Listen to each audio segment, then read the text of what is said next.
What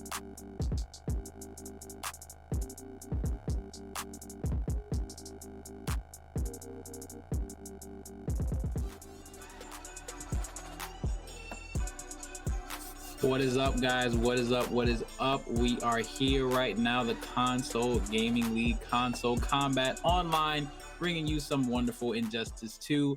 I am your host with the most international sensei, and joining me today is the boy, the man, the myth, the legend, Dream Eater, man. And I can tell that you are a Pokemon fan because you got the swag on deck, my brother. Absolutely. What's going on?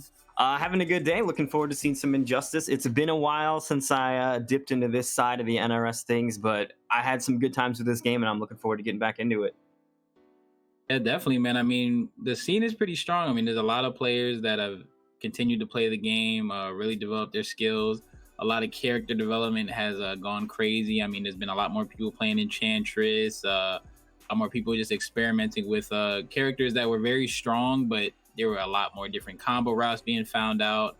It's getting awesome to see just how this game is developed, even though MK11 is the newer game on the horizon. But today we are bringing it back to the fun times that we did have with Injustice 2, post Deadshot nerf, of course. You know what I mean? Because we all remember those days. I know the vibes with that. But we're here to bring you guys some non-stop action across every faction for the next 2 days. Today we'll be going with the pools to top 8 qualification, and then Sunday will be the top 8, which players will be vying for that big piece of the pie of $1,000, only brought to you by the Console Gaming League. Yeah, I think it's going to be really interesting to see kind of how the meta has sort of shaken up or I guess kind of found its place, right? The game has been left alone for quite a bit of time. People have been grinding it out, and like you're saying, more people are playing Enchantress and stuff. So it's going to be interesting to see how the meta has kind of turned to, like, what's happened with that in the time since the game was last updated. Yep, I definitely have to agree with you on that one. I mean, pretty much every character, like from when I've been playing like online every now and then, every character is represented at this point.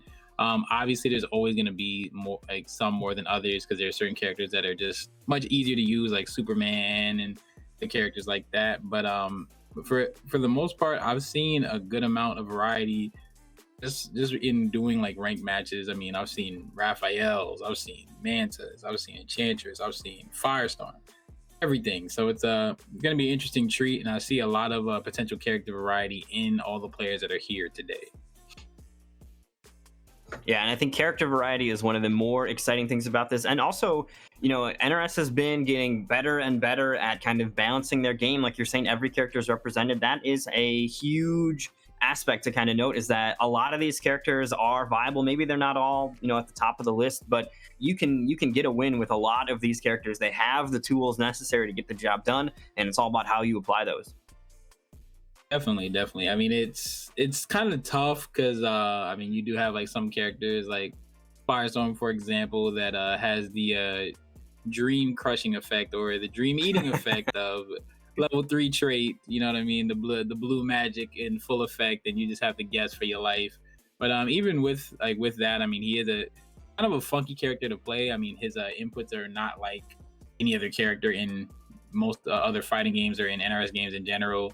And it kind of like forces you to recondition your brain and your muscle memory. But once you get that down, I mean, he's such a strong character to use at all levels. Yeah, Firestorm was actually the character that I played around with a lot when the game first came out. I ended up moving around to when Sub-Zero came in. I ended up playing him a lot, but Firestorm is one of those characters that had an interesting lifespan in the game, ended up being an absolute terror kind of later on. Like you're saying, that trait is powerful. The thing about the trait, you only kind of get it maybe once or twice per game, but while it's up, it can be devastating if you get hit. Yeah, definitely. I mean, I've lost some sets pretty badly to level 3 trait, and just seeing like guys like John Nady use it, Gun Show and things like that, find different routes and kind of how to use it, especially kind of playing around how people started utilizing the air escape in the meta where they were getting out of combo gaps. I would see sometimes where a Firestorm would cut the string short, wait for the flip out, turn on the trait, and then you're in another mix up again and you just end up dying for getting red. So it's just it's awesome to see though, because I think it adds so much more layers to his offense. It's not just like an instant comeback mechanic. You really have to kind of layer the mix-ups and craft your own setups out of it. You can't just get the wins. You know what I mean? Yeah, it does take a little bit of work and time. I think that's one of the fun things too about Injustice is there's a lot of creativity. There's a lot of room for players to kind of figure out the way their tools apply. Part of that's just because cross-ups exist in this game, right? That is a Injustice, maybe not exclusive, but it's not a part of MK. So the ability for players to find like certain jump arcs and the way that those can interact with each other, even stuff where you like neutral jump on somebody on a knockdown and then you come down on the other side of them based on their get up. There's a lot of really interesting, tricky stuff that players can put the time into and the work into finding, and it can get real crazy here. I think right now we are just waiting on Young Monster to join. I've been sending you invites. I even sent you a message. So if you want to hop in the lobby, that would be great. We got Too Easy here. That's going to be our first match is Too Easy versus Young Monster. So hopefully we will get our... Oh, there he is. As if on cue. Speak of the devil. Here we go. I think what's going to be interesting for me too. Too Easy play a lot of MK. I've seen Too Easy play a lot of MK, but I have not seen Young Monster play anything in quite a while. So I'm interested to see how he's been in the lab cooking up. Yeah, I have seen Too Easy play a ton of MK. That's where I first was introduced to him, and it's going to be interesting to see what he goes with as his pick. Looks like Dr. Fate here. Yeah. So this is going to be intriguing, and I think that's my most exciting factor about this is, this is I played Injustice mainly on the Xbox side of things, so this is a lot of names that I'm not necessarily familiar with. So I'm going to be excited to see what kind of characters these play, and even for names I know like Too Easy, like Han Rashid, who I've been introduced to in the MK era. It's going to be interesting to see what kind of characters they're putting it out on the field. Trait right away. Okay. Right. Immediately starting off. Now, this is exactly how Too Easy is going to want to play this game. This is a very rough matchup for Wonder Woman. She unfortunately gets zoned out very hard in this matchup, but can, of course, use that instant air shield bash in order to kind of like gain some momentum and get in. But her main objective is definitely to get in and stay in and get that damage off.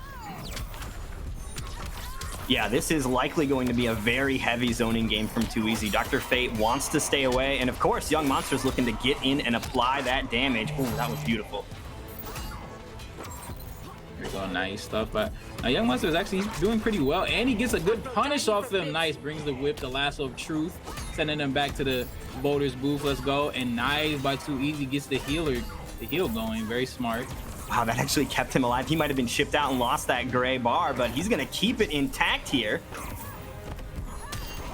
Oh, catches him, but unfortunately does not get the kill on him. That's kind of weird about Wonder Woman. I don't know why it does that sometimes. The shield will not, the wake up shield bash will not catch you. Which is, I mean, fortunate for you if you're trying to get the hell away from her, but definitely sucks for the Wonder Woman player trying to close up the life bar. All right, so it looks like we are about even here. Too Easy starting to take a bit of a lead. Are there numbers on this? It's been so long. All right, here we go. Oh, nice, gets the onks out. The onk pressure is definitely something that is really strong for Dr. Fate, but unfortunately gets pushed to the corner by Young Monster. Backing away. Oh, was for the armor. Interactable is going to whiff, though. That's another thing, too, about Injustice is armor is a lot more prevalent in this game compared to MK11. You've got it on interactables and supers only, but here in this game, characters can kind of activate armor at will with their back threes and stuff. Oh, here we go. Gets opened up and goes for the clash. 2 bars. Super strategic. That was smart, too. That's going to allow him to guarantee himself some life back. He's going to get the full 25. Young Monster's going to keep his bars here. Of course, I think one more touch. He's got the meter to get the kill if Young Monster can just get in there and finish the job. The roll. Oh, he gets the punish. Here we go. And he can finish the combo. 1, 2. Ooh. The lasso of truth. Not dead yet. What is he going to go for? Goes for the meaty. Oh, my goodness. What's the reading? He jumps in and gets it. That was wild. I really like the idea of using that bar to get in too. I mean, my idea when I was looking at it is he needs both those bars to kill, but instead he spent one of the bars to get in, which meant he didn't have the damage for the kill, but just being able to get in there and apply that pressure started to really heat things up and force Too Easy to kind of have to make a move and wasn't able to maintain. Yep, definitely a tough one for Too Easy. I mean, he actually he was in the driver's seat for most of that match, but Young Monster stayed very composed. I think one of the things that Dr. Fate will kind of force you to do is kind of get into the habit of rushing in. Young Monster stayed composed, stayed grounded, and was able to get that win. Begin. All right, so here we go for game number 2. Let's see if there's any difference that 2E can go for right now. Going for the forward 2s to try to get some movement out of Young Monster. And doing the classic, the scumbag stuff from Fate, going for the heal to get that first hitter build win. Oh, that is very unfortunate. Landing on the red orb. Here we go with the orbs all day. Just zoning him the hell out right now. Pushing 2E into the corner once again, but goes for the interactable to get out. And the red ons on Dr. Fate are really extraordinary. They kind of are basically combo extenders. They're really strong. Good from 2Easy. And now he's in the corner, but unfortunately does not have the heal on to where he can get to it. It's kind of off the map right now. Yeah, that was actually weird because he was in the corner, but the Ankh was like, I don't want to help. Ooh, got the trade up, but he's still gonna die. That's gonna kill a lot of that trait timer as well. It's gonna be like 75% gone by the time he gets to use it. This up to Young Monster. Young Monster is looking really strong. 2Easy gonna really have to make something big out here because this is actually a very hard counter to Wonder Woman, and it's really not working that well for him. But he is able to close up that life bar. Yeah, that first game was pretty close. This one also looking to go a similar fashion. Nice throw, throws himself out of the corner as well, giving him a lot of real estate to run away with. Nice from Young Monster. Wow. A massive life lead is Young Monster. This is not looking good at all for 2Easy. Young Monster is oversetting a little bit too much and is able to get inside. Goes for the shield bash. Ooh, nice punish by Young Monster, and that is it. Another game for Young Monster on the board. 2 games to 0. Wonder Woman. All right, good lead here for Monster. Now, so my question then becomes, do you think that 2Easy was going Dr. Fate as a hard counter pick, or is this the character he plays? I don't know enough about the 2Easy lore to know if he was actually looking to go for just a hard counter pick, or if he's a die-hard Dr. Fate player. It'd be interesting to see if he chooses somebody else here for his final character selection. You know, he does play a ton of Dr. Fate. He plays some Dr. Fates himself, but Fate is where like his bread is won. This is a very hard counter to Wonder Woman, but it's not looking good so far. Young Monster is pretty much a dedicated Wonder Woman main. He's played a ton of Wonder Woman, tongue-tied. And he's been able to figure out these like difficult matchups and ways to fight around the zoning options that he has. Yeah, that perseverance, right? You know, even if it's a struggle matchup, the characters all still have viable tools. Yeah, I think also the universal role mechanic that's available to everybody. We've already seen Young Monster incorporating that to try to get around this fireball wall. And right now, 2Easy starting a little bit more aggressive, but again, I mean, it's a thing where he has to chip at Young Monster bit by bit, but when Young Monster gets in, he's getting like Half-Life combos each time. Oh, there he's in. Speak of the devil. About to take some damage, gets the launcher, uses the flip out. He had a lot of excess meter, so willing to spend it, and he's going to get a combo of his own afterward. Here we go. Nice. The down 3 to get underneath the fireball. And that's some new tech right there, just bringing that out of nowhere in game number 3. But is actually getting pushed away this entire round. Yeah, I like that adjustment to a lot of those orbs using the low profile ability of that down 3 to get under it. But it seems like you said, you know, that's a new thing he's adding to the arsenal here. But this fight right now, 2Easy's been doing pretty solid in. Oh man, as soon as I say that though, Young Monster answers back. Another roll. Ooh, catches him trying to move, and look at that. This is pretty even right now. Young Monster on match point. Now he has the lasso of truth. Oh, that's definitely a big bummer, but unfortunately 2Easy did not capitalize off of that. That is so much damage he just left off the table.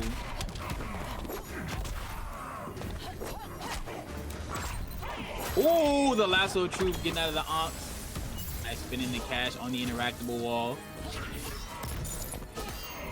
This is not looking good for 2Easy at all. He really can't do anything about this. Ooh. Zoning got the full screen presence here. That's his dash, right? That is just like a teleport. It's been a while. Yeah, it's weird. Yeah, his meter burn dash is just like he just moves forward basically. It's kind of funky. doesn't have the best movement. I mean, obviously because he's such a strong character when it comes to zoning, he doesn't really need Yeah, it. that'd be obnoxious if he had crazy mobility and this fireballs. Ooh, that didn't catch Oh on my the goodness. amplify. Oh my goodness! Oh my god, Oh, he went for the read. he absolutely did. He should have just Dr. Fate Should have went wins. for a straight. Should have went for a straight shield. Oh my goodness. Luigi kind of got fortunate there. Young Monster went for the huge bet and was unable to read him properly and got killed for it. Yeah, that was. I mean, these matches have been quite close. Game 1, Game 3, right there, down to the wire. Barely any health remaining on both Wonder sides. Woman. Too Easy is able to eke a victory out of that one, though. We'll see if he can keep that momentum going. Young Monster still just one game away from closing this out. Let's see if Young Monster can make a change right now, or is Too Easy going to reverse 3-0 this man. He is one game on the board, so he's 2 away from doing so and moving on into the winner's side of the bracket. Fighters approaching Atlantis. Where he'll be fighting AJX. Oh. Yeah, the winner of this will be going on to fight AJX, man. I like it. I like it. This is a pretty stacked tournament right now, and Too Easy catching Young Monster kind of asleep at the wheel with the Dr. Fate BNB getting some good damage on the board.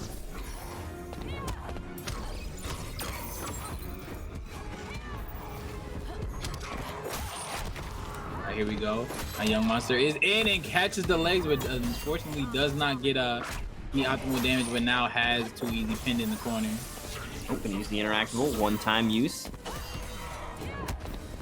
Oh, tried to get in off of that, not quite close enough. Oh, here we go with the mix. And that is going to be the life bar there for Too Easy. Young Monster on match point once again with a lot of life to play with. Oof. Caught him. Oh, there's the armor. Didn't even need it, it looked like there. Got hit before it even triggered on anything. This is going to be solid damage here for Too Easy. 410 on the board and a lot more zoning to follow. Oh, wow. Nice backdash. Very smart from Too Easy. He was definitely very far away, so he was able to get over there with the backdash. More shields coming through. Wonder Woman's got a little bit of zoning of her own. There's that down 1-2, one of the few characters that has a multi-hitting poke. Not in 1,000 years. And that Here should you have go. sense Injustice 1, too. Nice.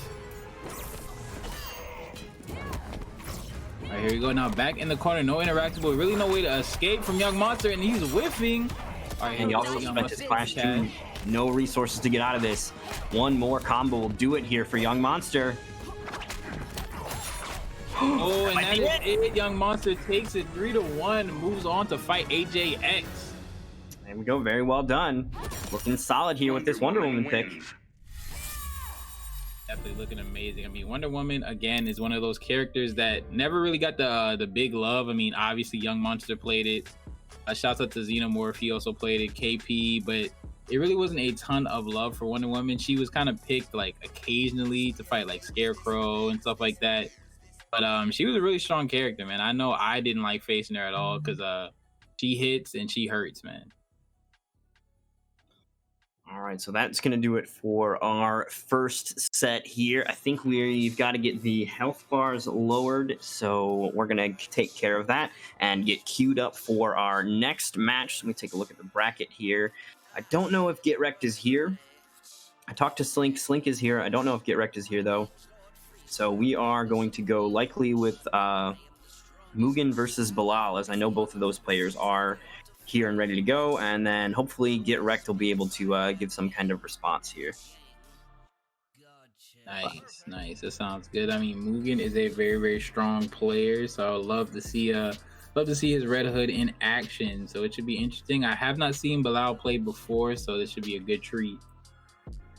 Yeah, I'm excited to see all of the character variety that we got coming up here. I mean, just hearing about some of the projected picks here, it is an exciting pool of characters available here to everybody. And I mean, we've even just seen in the display from those first two characters that we saw, right? Dr. Fate was doing some pretty cool stuff with some of his combos when Too Easy decided to go for a combo instead of zoning, and just the tenacity there from Young Monster to get in. And when he got in, he was securing some good damage for it too. Yeah, he definitely was. I mean, one of the things that Too Easy kind of got himself killed for. He was kind of on his heels a little bit too much. With Wonder Woman, you kind of have to control that middle ground. You kind of have to keep her at the end of your normals, at the end of your buttons. You don't want really to walk yourself into a corner, and he kind of kept doing that over and over and over again. And then a Young Monster was just catching him, going for the lows, going for the overheads, mixing up his options, and was able to get that win in a pretty convincing fashion. All right, yeah, so Let's see, man. The bracket is type lit. We got Sounds Like Pause, Gerb, Beakith, Revit Leafing, Abyss, Akio, Tack, Tweety, Basics, Burrito Voorhees, aka Franco, K7. I mean, it is so many players here right now vying to get some big cash here at the Console Combat Online, brought to you by the Console Gaming League, man. Shouts out to Nips, man. Awesome TO, awesome organizer, everything, man. This dude is a real one. Always kind, always trying to promote some great stuff for the community, especially the NRS games. Yeah, the love that Console Gaming League shows to the NRS games, of course, in part to their great netcode. That's a big contributor there, though. But it's wonderful to see these games get a spotlight. And of course, not just the new hotness in MK11. The CGL boys are doing stuff here for Injustice as well. They also have events coming up for, I think, Smash is coming up next weekend. So if you like fighting people, they've got options for you. And they did KI the weekend prior. So all sorts of fun stuff happening here in Console Combat Online. Yep. Definitely is dope stuff.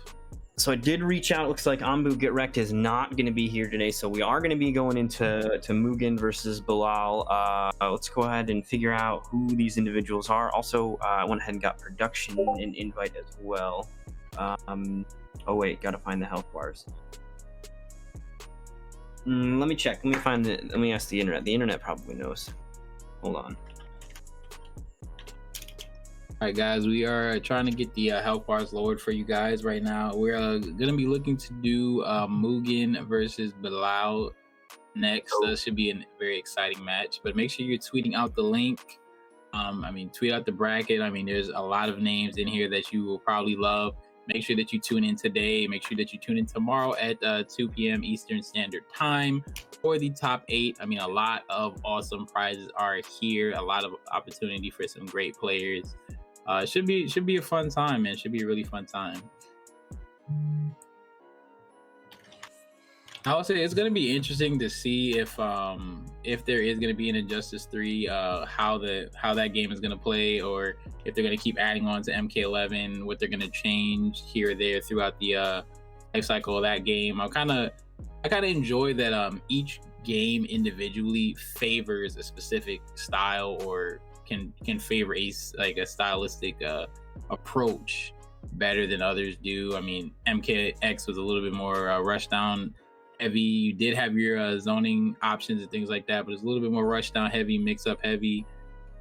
Injustice 2, you had your very, very strong zoning game as well as good solid rush down, trap characters, a lot of variety. And now we're going to MK11, which is a little bit more spacing based, a lot more read based, a little bit more reactionary game plan.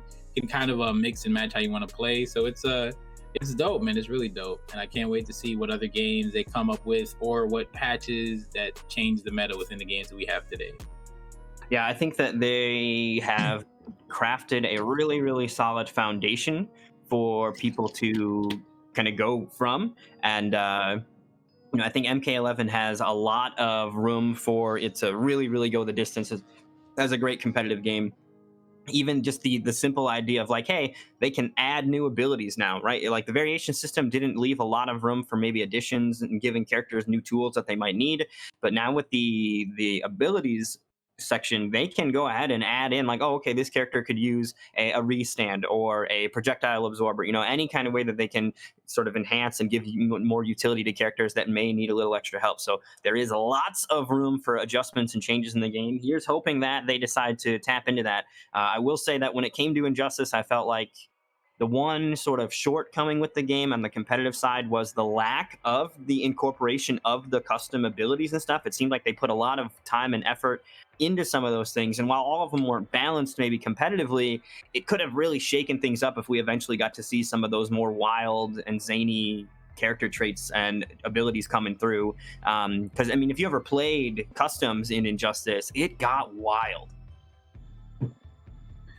Oh yeah, no, it definitely did. I mean, my personal favorite custom ability was the Cyborg side grapple and the double jump. So it was a lot of fun to have that. I mean, his mobility was crazy. You could grapple out, hit a button, side grapple mid-air. I mean, you could do tons of stuff with that, like mix-up, cross-up situations, different setups, different traps with it. So it was dope. I mean, obviously there were some busted ones in there. I mean, which is gonna happen.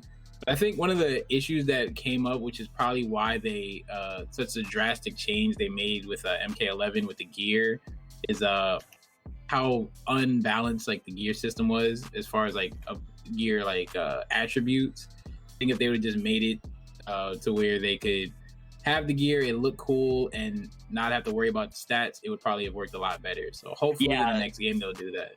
Yeah, the stats was like a weird thing that when you were playing customs, you couldn't do, like, you couldn't shake the stats being attached to it, particularly with the way that the stats were, in a lot of cases, randomly generated what stats they were. It meant getting, like, even the concept of having optimized gear was such a dice roll. So hopefully, I mean, obviously that kind of, the stats don't even exist in MK, and probably in Injustice 3 we'll be able to maybe get that system fine-tuned a little bit more so that we can really fully explore the options available to the game. I think min-maxing a game is fun, but when you have RNG-based stats and stuff, it's next to impossible to do. Looks like we do have our competitive agree with you.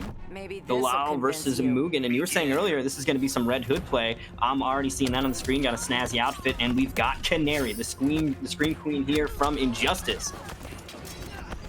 Yes sir, Black Canary, the lady that does gymnastics while she's hitting you with the mix-up. And Mugen is a very strong Red Hood player. Red Hood is a very grounded character, so it's a little bit of a different approach to most, where you have to go for a lot of crazy cross-up options. You can just stay on the ground, get the traps going. Yeah, no traps. He's got some sneaky stuff sets up with it. Ooh, wow, that round was coming up all Mugen there. Almost that entire health bar still intact. I do think, though, that, you know, the thing about Canary with that mix, if Canary gets in and you gas wrong a couple times, she'll delete that health bar just as quick. It definitely will. I mean, you get one mix-up into a restand and you pretty much have lost all your health. Whoa! Did he just slap her with his butt? What was that? All right, here's the screen. Here we go. We got the Canary cry. Oh, the drop. Oh, wow. The drop. No, that's crucial. Good blocks, but the mine there to keep him safe. And there it is. Another mine just going in with that combat roll. I wish I remembered the name of the moves. I don't remember them. Lethal lunge, baby. Lethal lunge. Lethal lunge. All right, there we go. Writing that one down.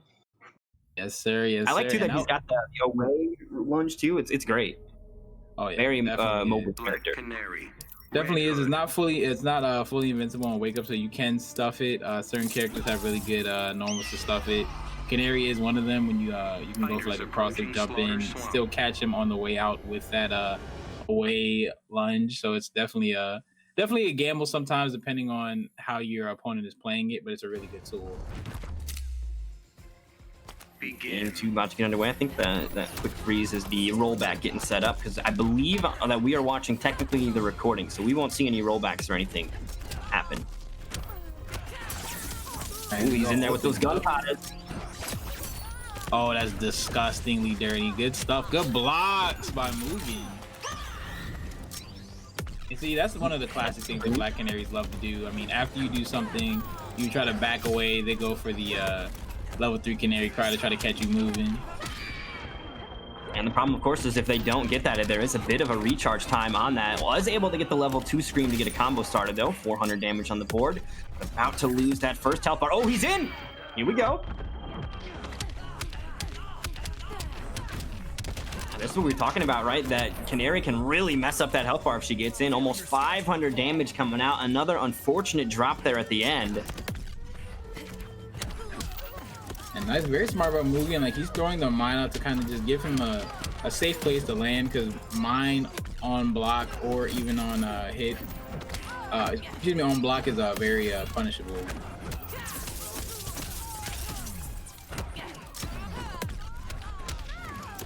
Ooh, oh my goodness, Mugen is cooking right now. Getting with the plus frames, just kind of mauling this Canary player down.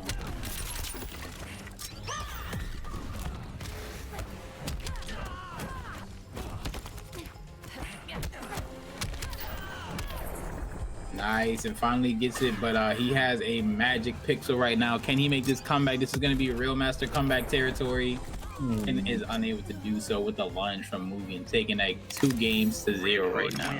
Yeah, and even if he had survived the block on that, I think that Mugen had some meter for the amplify, and that would have been a quick chip out there. So Mugen had what he needed to finish the job. Gonna, as you said, take that 2-0 lead here. Red Hood, Black Canary. They're really not looking too good for Bilal right now. I mean, Fighters approaching Atlantis. has always kind of been fighting from behind the entire set. Has lost the first life bar, and then it's kind of woken up and got some decent damage off, but nothing too crazy. Has been dropping all their combos, been unable to get the restand, which is definitely a big part of Black Canary's game. Yeah, the other thing too is it feels like Mugen is maybe a little bit more warmed up here. You know, we've seen some drops from Bilal. He's going to have to kind of iron that out. Well, meanwhile, Mugen has been pretty consistent in getting his damage when needed, and that's a key factor here. There's the armor, the launcher. He's going to go for the background bounce. Ooh, there's a drop. Man, the curse is too strong. Oh, of course, commentator's curse beats execution every time, but this man Bilal dropped another combo. Young man, you cannot be dropping combos after you hit level 3 Canary Cry, sir. Ooh, there goes the low mine coming in from Death from Above on that jump in. And that is going to be another round here from Mugen. He's getting close. Ooh, armor. There we go. Oh, nice. Nice answer from Bilal. Going to go into level 3 Scream. Hope for no combo drops this time. Oh, that was nice. Oh, man. A heartbreak. Okay, he got the round. He's got a decent chunk of health left that he might be able to do something with. Also sitting on some meter, so if he gets touched, Clash is an option to return some of that health. Even going for a parry there, but Mugen hits him with a low. No Clash. Clash from all this meter. Oh my, there we go. Almost closing time. I'm standing my ground. Spending 2 bars of that cash. I mean, honestly, this is still in the wheelhouse of him, but so smart by Mugen to put out that mind in his way. He cannot stop it, and that is going to be a 3-0 Mugen moving on. Red Hood. Yes, very nicely done there from Mugen. He's going to take that set. So let's go ahead and take a peek at our bracket here as what our next match is. Still trying to figure out who is here and who is not. We had Biohazard versus Misfit Panda queued up, but I don't know if Misfit Panda is here. So what we can do is we can go ahead and try to get Biohazard in here. I would hope Biohazard is here at least. And if Misfit Panda isn't here, Biohazard's next. Whoever wins this is waiting for him, so we can probably get Kessler in instead. So let's go ahead and try to get Bio in here. I think that should be a good idea. Matt and Biohazard definitely one of the favorites to watch too. Yeah, he is. I mean, played a lot of characters. I mean, played some Harley, played some Bane, some Deadshot when need be. I mean, like people, like the Deadshot era was a sad one, definitely. But I understood why. I mean, look, there's a lot of money on the line. You're not trying to play with your bread. You are trying to win some cash. So definitely was one of those people that picked up Deadshot just when he kind of needed to, like against like characters like Captain Cold and things like that were very hard counters to Bane. I mean, it was damn near impossible to play against a Captain Cold that was good when you're playing with a rushdown character like Bane or like Cheetah or something like that. Once that level 2 trait is out there, the game is pretty much over. I mean, there's nothing much you can do. You could try to go for a risky advance. More than likely, you're going to get killed for it. All right, so it does appear that Biohazard was unable to play, so we're not going to be able to get a rewind in here, but we do still have some other options here, so I think that instead we'll go with Gur versus Sounds Like Pause, as we do know that Gur and Sounds Like Paws are both here. I know that Gur was practicing yesterday in preparation for this event, so I'm looking forward to seeing what kind of dirty stuff he's cooked up here for tonight. Definitely have to agree with you. I mean, a lot of players have been just in the lab. I mean, of course, like Gur, I mean, Young Monster, all of them are always labbing. I mean, this is shouts out to Gur, of course, because he won one of the last like quote unquote major tournaments we had at KIT. He won that tournament. Shouts out to Tag Yellow for even putting that one on. Really strong player. Came into his own in this game. Lost out on a final the final championships for Injustice 2 year 1, and then year 2 brought it all the way back after Adam came out, found his stride, and was able to make some major waves. All right, so it looks like we do have Gur in the lobby already. I've also went ahead and sent out an invite to Sounds Like Paws, so he will hopefully be joining us shortly here. Both of those players did. Oh, there he is, as if on cue. He's got the Leo background. Are we going to see some turtle power? Let's go. Yep, possibly, and most likely a Leo. Very strong Leonardo player, and Leo is I don't know, he's kind of a funky character. I mean, he has like almost like mid-screen mix. I mean, he has those really long normals that he can go for the Michelangelo and go for the Donnie, the overhead mix-ups and stuff. And he also has a green arrow. Yeah, Leonardo was the character that I probably played the most of at the end of the game's lifespan. That was the character that I had picked up and started having some fun with. And Leonardo is tons of fun. Those mix-ups just built into the trait. Also, the fact that he has a meterless launcher that you can go into back 3 off of with the Donatello staff assist. I think that is a lot of fun. And I think, most characters in this game typically have to spend a bar to get away with a back 3 launcher. And there are a couple characters that are able to get away with it without having to spend resources. And this is one of them. Although he's not on the screen, I think Green Arrow can do it too. Freeze Arrow ain't going to spend a resource on that. And Harley Quinn is probably the biggest culprit of that. It's her wake-up attack that leads into Freeze Arrow and Shock Arrow with a Green Arrow that can go into free back 3s. Oh, yeah, if they're in the air, right? It keeps them floated. Yeah, it's a little bit tougher with the Freeze Arrow. You have to do a 2-2-3 string, but it's definitely a viable option.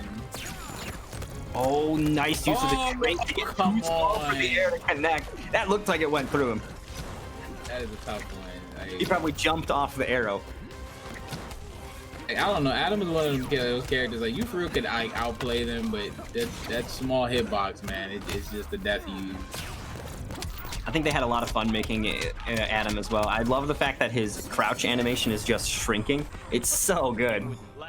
Oh yeah, it's a dope character to watch. Not the funnest to fight, but hey, I mean, look, can't have your cake and eat it too all the time. It's all good. Here we go with the blue magic. More science. Ooh, that's gonna catch him. Go straight into the ground pound here. A lot of blue science here. He's also got green and red options as well. Different effects for those. I think the blue one might be the one we see the most of because it travels. And if we're going to be playing against Green Arrow, that's going to be a long distance game. Yeah, I definitely have to agree with you. Nice combo by Sounds Like Paws. Is able to get another arrow refill right there, going for the fire arrows. I mean, you rarely ever see them use anything other than fire and ice arrows. The occasional shock arrow here or there for combo extension, but you're losing out on so much damage if you don't go for the fire arrow. Yeah, those fire arrows can be problematic as well. Adam, a character that can kind of shrink around and get around them when that trait is available, which, speaking of, Gur is about to get that back here. Nice combo in the corner. It sets up the freeze arrow and that unblockable interactable. That's unblockable, right? This game, they're still unblockable? Yes, that one in particular is unblockable. The cheap stuff. I know they got rid of a good amount of them, but I'm pretty sure that one is still unblockable, or at least it's a low, if anything. But yeah, he's able to utilize that like crazy. But I think that one should still be unblockable. But they took away a good amount of the unblockables. Yeah, it's not as bad as Injustice 1, where you have like on Watchtower the constantly respawning drone for 20%. Yeah, that's a tough one. That's a really tough one.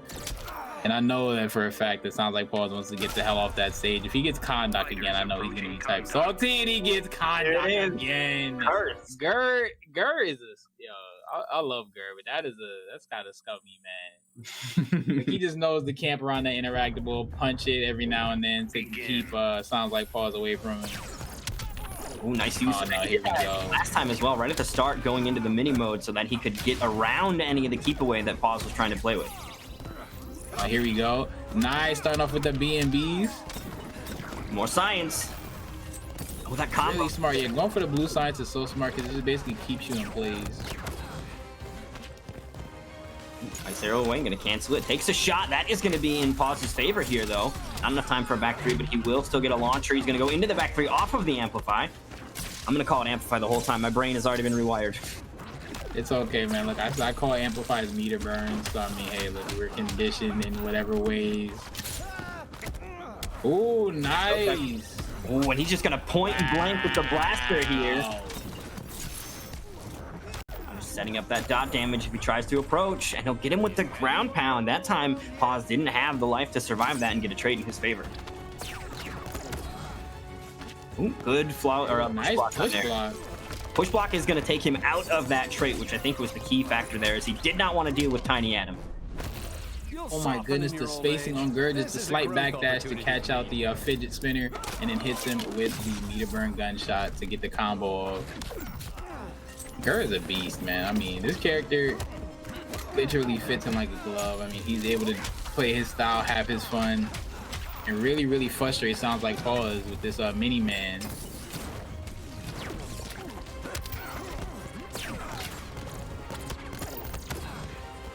Oh, another push block there from Pause. Does not want to let that mini mode become a problem. And he'll go ahead and switch sides as well. I think what I'm curious to see is, we're talking about how he doesn't want to be on Kahndaq. Do you think that the lower end of Kahndaq, if it goes through the interactable, will be a better place to hang out? Possibly. I mean, because there isn't a ton of stuff on that other stage. Yeah, there isn't another stuff, like a lot of stuff on that stage, and you have the background bounce for combo extension. Right now, he really doesn't want to get away from that side with the infinite unblockable interactable. Swinging the wrong way. Okay, here's a launcher from Pause. Get some damage now. Sets up the ice arrow. Tries for the cross up. Good push block though from Gurr. Ooh, he gets caught with that low arrow though. Clash was already spent. Nice use of the flip out to get out of there, knowing he didn't have the other defensive resources like Clash. And now he's just trying to back away. Chases him down with the slide. Oh, here comes the science. It's behind you. Oh, I like the way he's staying airborne with that. Doesn't have a meter for a push block this time. He's just gonna have to hold the mix. Oh, he got him. Here we go. But all Gurr has to do is wake up, meter and teleport. He should be able to get it, and there we go. Speak of the devil, and he will appear. And there we go. Gurr takes it 2-0. One game away from moving on further into this bracket. Oh man, Adam is such a hard character to kind of prepare for. Yeah, and that, like you're saying, the perfect answer in the form of that wake-up teleport. It's got invulnerability, that's his wake-up attack, and it is a tracking move going to hunt you down. I think maybe if Sounds Like Pause was feeling real cheeky, he could have tried to backdash invulnerability through it, but that's a tight window.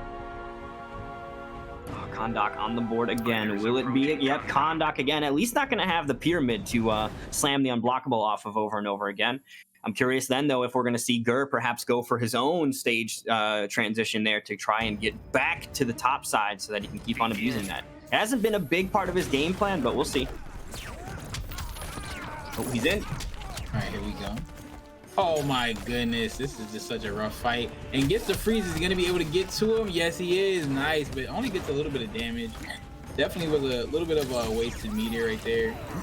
Gonna be wow, catching him trying to dash in is so smart. More science.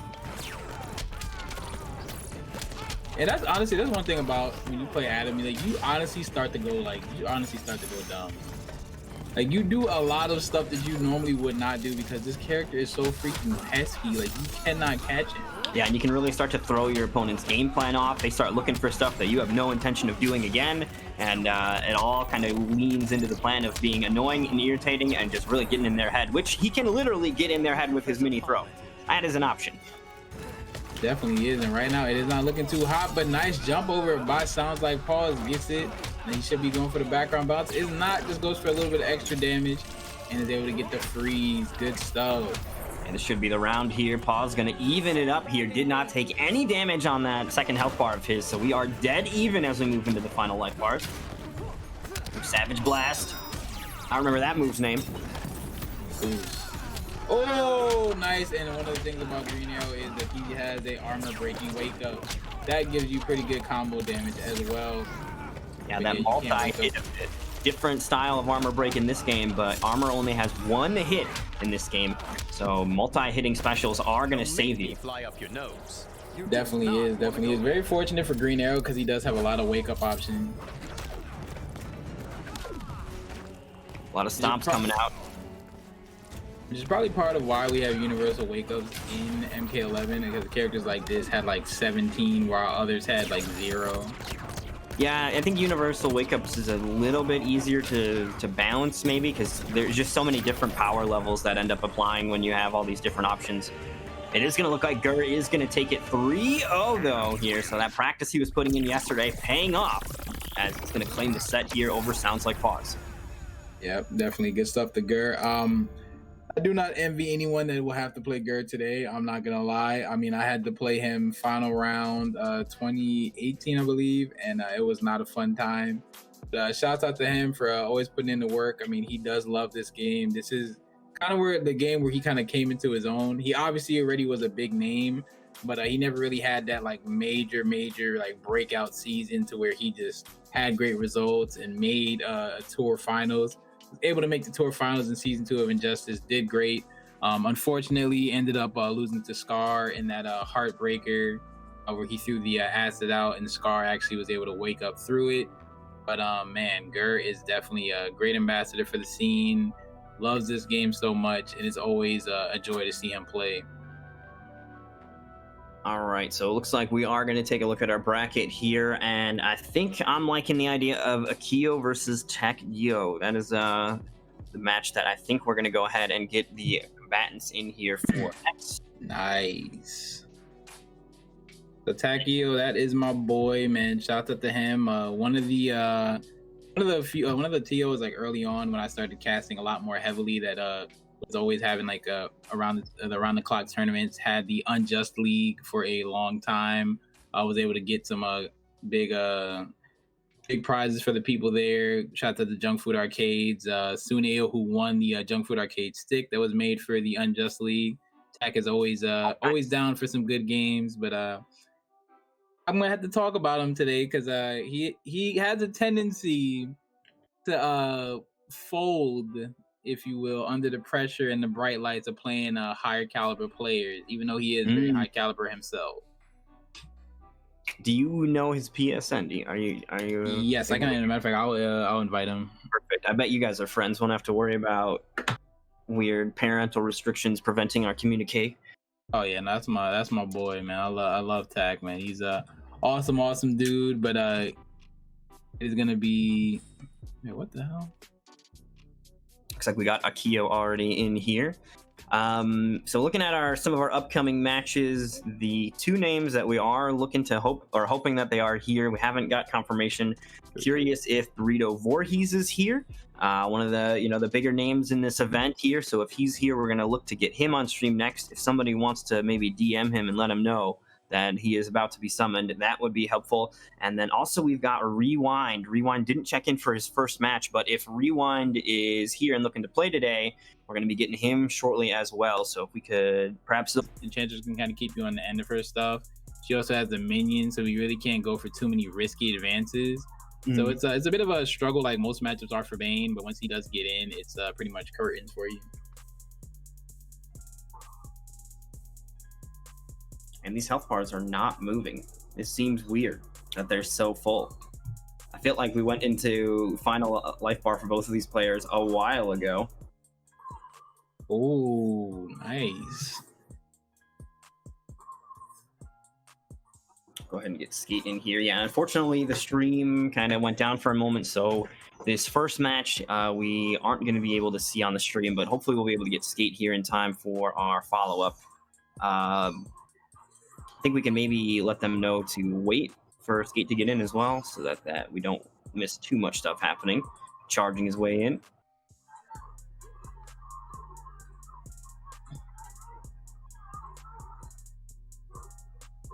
Oh my god. The demon. Is that her trait? Is the demon her trait? The trait demon, okay. It's been a while.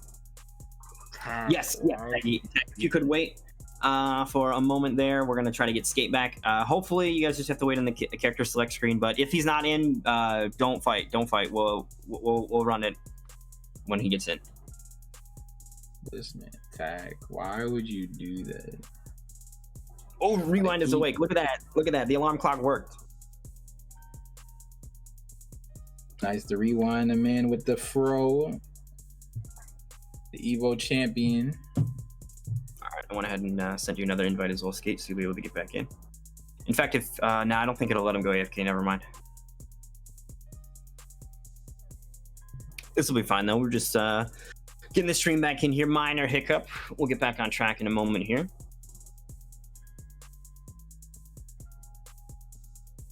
Okay. Sometimes the internet can't be trusted.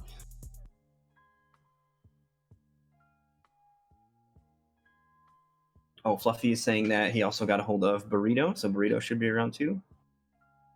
Sweet, nice. Burrito is here too. Excellent. Yeah, Burrito Voorhees, aka Forever King Jr., aka Franco. Oh God, not the ugh.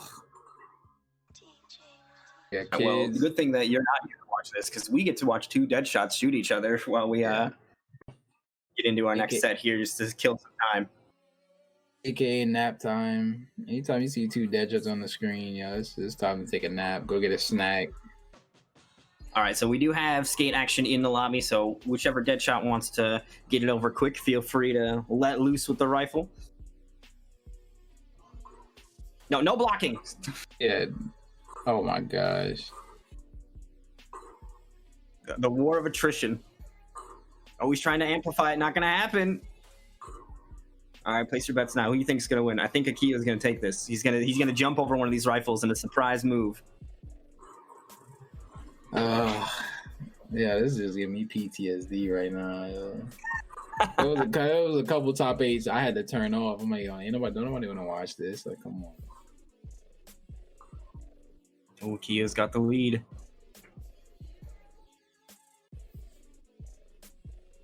I will say that I was upset when Deathstroke wasn't in the game and we got Deadshot instead. Guns and Swords is cooler than just guns, and I was a Deadshot player. I had a good time with that.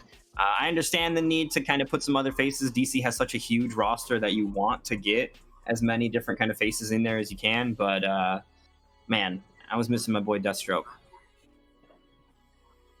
I definitely have to agree with you. I mean, he was a little bit different. I mean, he had a lot more sauce to him, a lot more swag to him. But Deadshot did serve his purpose. I mean, he's a fine character. He was just too much. Like, quick shot recovery was non-existent. Like, that was a bit much. I mean, you basically had to like crawl your way in, which is a little bit ridiculous. There's a couple things here or there.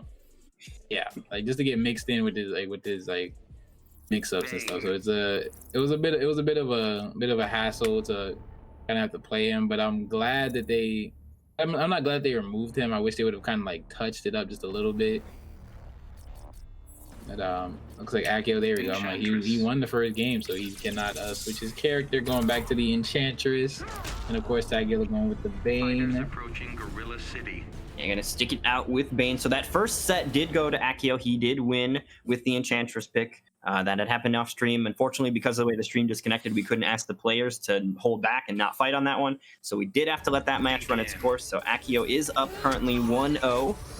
Scores will probably get updated in a moment. And then, yep, bam, scores there. And we're going to be moving into game 2 between these two right now. Oh, putting the trade out, hiding behind it.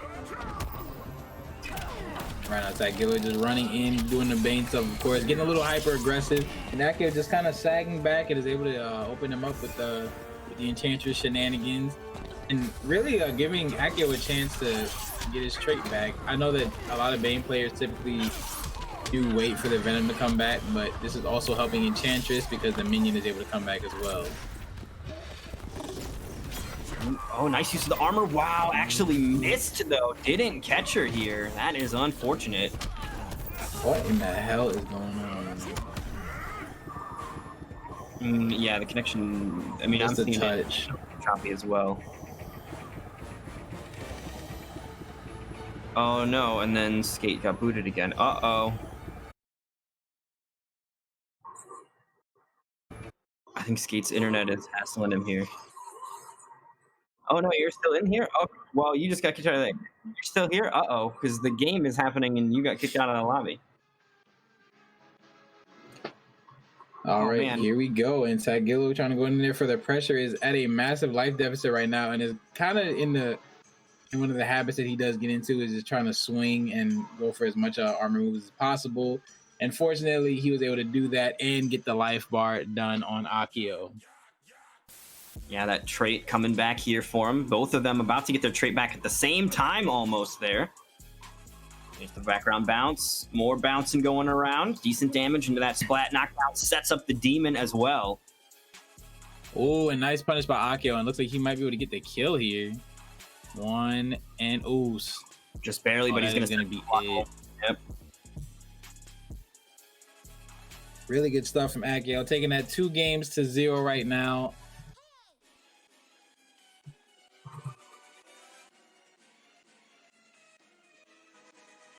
Oh, did you have another device so you could get back in? Oh, that's still a possibility? Okay, well, good thing I don't have any friends on PlayStation. All right, so we did go ahead and get Skate back in here. Akio did take that game as well here, able to maintain the advantage with Enchantress. So we're going to be moving into Game 3 with Akio currently up 2-0. And it looks like Tak is going to go ahead and switch over to Robin here for his final stand. This is why Tak pisses me off. This is why Tak pisses me off. Because his best character is Robin. He always bets on Bane, and the Bane never works. I beat his Bane, and I'm terrible. Stop playing Bane. Tak, I love you, but I'm just letting you know now because I know you're here. You're gonna hear the stream. We gonna have a little talk later, bro. Like, stop picking Bane, man. All right, let's go back to the match. Back to the match. Third time's a charm here. Hopefully, Skate will be able to stick around here for this match so you guys can see it into its conclusion here. Yeah, it's choppy on my end too. I'm seeing the chopping. Maybe we can start another lobby after this as well. We'll probably take a quick little break, get a whole new lobby just in case there's something corrupted with what we're dealing with. Ooh, sending those batarangs into that wall is going to send them back at you. Ooh, caught her with the ground bat. Here we go. A lot of meteor is about to leave him, and unfortunately, he drops the combo to stack.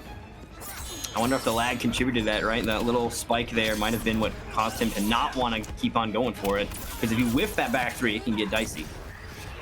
No, it definitely can. It could be very unfortunate, but right now, Akio has the minion out, and that was actually very smart. I did not know Assassin Strike could get through it like that. Tries to get in from the air with that overhead. Not going to happen. He does still have that teleport bat on the ground. Is that the teleport one or is the yellow one? The other one is teleport bat. The red is the bomb, and the blue is the combo extender. It's almost like the Green Arrow's electric bat in a way. Excuse me, oh, is that the one that comes back to him and he calls it back? Yes, sir. Yes, sir. So it's good for pressure. Also, if you are able to get like a pop-up, it's really good for a combo extension to get a meterless combo. It's going to be good damage here for Akio. Oh, the drop at the end, though, unfortunate. Robin, one of the other characters that has that down 1-2 string, multi-hitting pokes. And Akio is going to go ahead and secure the round here now, putting himself on set point if he can just get through this last bit of health. Oh, yeah, she's got air dash. Oh, that is nice. wild. That right through. Yeah, that's actually pretty crazy. I've never seen that happen before. So it's an interesting move, and now goes for one of the only characters in this game that has this, which is Enchantress's ability to not take any damage, but she does lose bar for the damage that she does take. I like that he's using that to basically hang on to this last pixel here, make it that much harder for Tak to close it out, and now he's going to be losing even more life. And Akio is definitely a very, very sneaky-minded player when it comes to that kind of stuff. He loves that little like mind game, the little shenanigans here or there. She's definitely a character that has a plethora of that. Nice cross up and then stops the combo, goes for the dash, and to get the corner pressure. He's ready for that one to come back at him, jumping over it cleanly. Doesn't get them punished, though. Oh my goodness, now he's just jumping for joy right now, going for those jump threes. A really strong button. I mean, it's a pretty awkward kind of hitbox. I mean, you're not really sure where it hits sometimes, especially in a game where you do have to block cross up. So it's a definitely a very, very tough thing to have to watch out for. Oh god, with the 4-3, that big fist from above. The other interesting thing too is that Enchantress is one of the few characters, if not the only one, that can aim her forward 3. It's got multiple ranges to it. I definitely have to agree with you. I mean, she's really, really funky, man, but she's such a strong character. And I'm so glad that a player like Akio was able to find his groove with her. Yeah, it's really interesting the design choices that they made with this character. She's really, really interesting. She does a lot of things that one may argue is kind of breaking the rules, but that's the most fun, is when you can kind of tweak them and allow yourself to have a little bit more freedom that maybe other characters don't. And that is, in some cases, the appeal, right? This character does things that nobody else can. That's why I play her. She's awesome, man. I mean, I'm glad that glad to see a lot more people playing her. I mean, a lot of versatility, a lot of anti-zoning options, decent at zoning as well. And she's a character that you can kind of take and specialize with. You don't need to have a bunch of other characters when you're playing Enchantress. She's kind of like a jack of all trades. She has a lot of good things, so it's not super duper necessary to have like those pocket characters. All right, so do we want to take a quick break to make a new lobby, make sure everything's good, or do we? I think that'd be a good idea. We'll get a new lobby set up, so we're going to be right back in a new lobby. Hopefully that'll get rid of some of the lag action and allow Skate to hang out with us throughout the entire set, and we will be right back momentarily with what should be Burrito Voorhees versus Compa. All right, we are back. Sorry about that brief interruption there. Went ahead and got a new lobby established, and we've got our competitors ready to go. Compa versus Burrito Voorhees. Looks like Burrito is going to be rocking Swamp Thing of all characters. This is a character that was, never mind. Spoke too soon. It's going to be Cyborg instead. I'm curious if that's based on the matchup or is it based... Wow. Are we counterpicking? Yo! Grid. This scumbag stuff. Scumbag stuff. I like it though. Look, all is fair in love and fighting game. Fighters Hey man, there's a bag on the line. We're not here for friends. Big facts, big facts. Now I'm interested because Franco's one of he's very good at doing the instant airs, and I think he does them like just instant air naturally. I don't think he has to do the little PS4 hack to kind of get instant airs, which is like changing your right trigger to the analog, which is a little cheap trick. Shouts out to Dragon for exposing a lot of us to that. Oh man, I didn't even know about that. You guys got the sneaky snake tech? Let's go. Man, yeah. So like if you don't play on hitbox, that's one thing that you can do. But this matchup is actually pretty rough for Cyborg. Shouts out to my boy Imperial Strike for kind of showing me one of the big drawbacks in this matchup for playing Cyborg. Yeah, it feels like Batman's going to be able to put projectiles on the screen. Plus, he's got that trait that he can send out to kind of interrupt, and that's going to be doing a great job of interrupting the attempts for Burrito to do the same, get his own zoning started. Uses the interactable, gets jumped over though, and now he's got the bomb coming out. Nice use of that to try to set up a bit of a cross-up attempt there. Good defense though from Compa. Now, Burrito Voorhees does play Forever King, which is the best Batman player in the NRS community. So I know he does have some knowledge here or there, but this is still a tough matchup regardless if he does play the best Batman. Yeah, his brother may be the best, but that doesn't make it any easier when you run into him. He's prepared, maybe. He's had a little bit of time in the lab to figure it out, but it is still going to be an uphill battle here to deal with this matchup. So far, Burrito keeping it fairly even. Going to go ahead and take that life bar right off of Compa as soon as he loses his own. Ooh, conversion, here we go. Nice. I'm sorry, Cyborg's wake up sucks so bad. Yo! That would have been so sick. Yeah, unfortunately, not all wake ups are created equal. Both of his wake ups are absolutely. It's the sweep, and then is it the Shoryuken kind of uppercut? No, that's not a wake up because you'll get okay. so easy. Like you gotta have. I do it sometimes, but it's really just like a screw like your pressure, but it's terrible. It's the sweep and the Techno, which has like 95,000 frames of recovery. So. Oh, okay, gotcha. Yeah, and like unless you're just saying I want to die if you Techno on wake up, basically. Nice conversion here, going to spend the meter to keep the damage going. 273, catches him with that Shoryuken though. That will force the clash off of Compa now. Compa going to keep it tied. He just wanted to stop the damage there. He's going to keep a meter in the bank as well.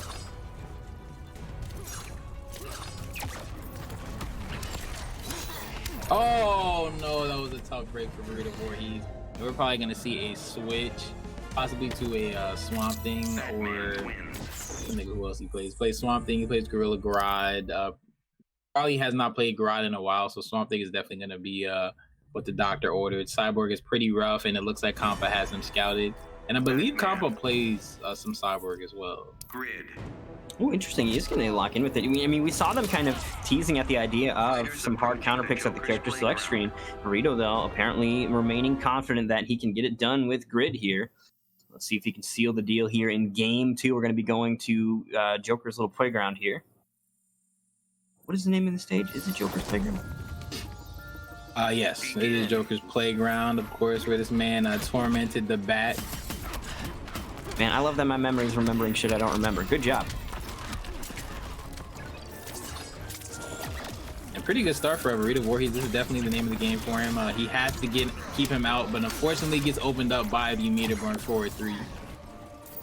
Yeah, he's going to want to keep him out and then get that zoning established in a way that he can kind of get it started first. Batman does have the projectiles to challenge, but only if he's able to get the room to get started. So if you can keep him on the back foot, he might be able to get his game going here. It's going to be the launcher, go straight into the Techno Tackle as well. Oh, nice armor through the interactable there. The other thing, too, about armor in this game is it reduces the incoming damage. You only take 50% damage, so that ticketing booth that he threw at him would have typically hit for a decent chunk, but not if you're armoring through.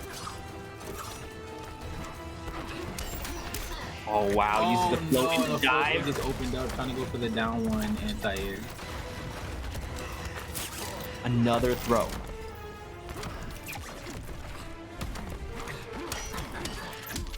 This is not looking good for Franco. I'm not sure why he stayed with the Cyborg. I mean, the other game was very convincing as far as the game plan of Compa. I mean, obviously Franco got some decent hits here or there, but that man's mobility is crazy. His damage is really good. And thankfully, he did not press a button there because Compa was about to swag on him with the Cape Fairy. Ooh, that would have been tough. That does some mental damage as well when you get red like that. All right, going for the glitter. Not going to catch anything. And Compa is really confident in spending that meter when he's got it. I don't think that I've seen him with 3 bars even at any point. He's instantly kind of getting rid of that, taking the plus frames where he can, and using that to apply that pressure. There's another bar spent immediately on the armor. Got the trait up as well to keep that pressure going. There again, look at that. He's just dumping that meter out, and the throw will finish the job here for game 2. That is going to be Compa starting to pull away from Burrito. I mean, we were expecting a switch on the last game. Now that he's got his back up against the wall, I think a switch is going to be all the more likely. Let's see if Burrito is going to finally call on Swamp Thing here. But you know what? You never know. Like, the mind of Franco is an interesting one.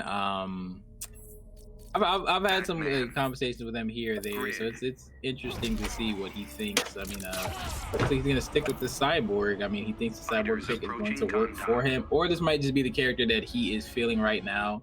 I know he did go through like a Gorilla Grodd phase and things like that, so he might just be playing a ton of more Cyborg, and that's who he feels most comfortable with right now. Indeed. All right, here we go. Intros are out. We're going to be going back to Kahndaq yet again. That unblockable is going to be in play here. At least for Cyborg, I believe that Batman he's not strong enough to punch it, so he'll run off the wall, but Cyborg is going to be making that unblockable if he can get to that corner. The reverse vacuum. Ooh, nice block on the armor there. I think that Burrito might be starting to realize that Compa hates having meter, and he's looking to spend it very often. Fireball's getting set up. Nice, and then pretty decent start for Burrito Voorhees. He has to be very careful though. Oh, nice anti-air. Should have went for the shot right there. All right, jump in comes in. He's gonna catch him with the throw there as well. He's also got the trait to kind of keep any challenge discouraged. So Burrito getting locked in this corner now. The pressure's real. Here we go, tries to go for that instant air shot in the air and gets sniped out. Wow, the raw Techno Tackle, the balls on this man. Tries to go for it twice, went to the well one too many times, and Compa decided to drop the dive. Actually, that fireball hits for just a straight up 100. That is pretty decent damage. Yeah, most damaging projectile in the game. Cyborg is a big boy shot. Unless it's a Dr. Fate with the trait out, but just straight projectiles, it is the boy Cyborg. Nice little combo here in the corner. Gonna go into the Techno Tackle at the end. Spends the bar, and that is going to be the round of Burrito Voorhees. Now, he does have about half that health bar remaining here, so this is still an uphill struggle, but not impossible. Uh-oh, combo drop, not the time. Oh, nice shimmy. Mathematically impossible. Caught him trying to throw. Of course, Compa was sitting on quite a bit of meter there, so he's going to spend some of that to get his health back. But Burrito, unfazed, just going to go right back into the game plan. Here we go. Fireballs out. Got the Roomba coming at you. Dirt detected. Batman has plenty of dirt. Wouldn't shock me. Oh, no. That is a big mistake right there by Burrito Voorhees. Nice blocks the cross up. Ooh, wow, actually using that fireball low enough to the ground to get out of there. The armor is going to go through that Sky Roomba. Poke. Burrito trying to answer back. He's now just a couple hits away. The chip will do it, and that's going to catch him out of the air. Compa not able to find his footing on that one, so Burrito on the board. Grid wins. Nice stuff from Burrito Voorhees, a.k.a. Franco, with the grid, the green grid. I like it. I mean, he definitely was able to stay composed, was able to kind of get the instant airs off a lot more, really stay composed. I liked it.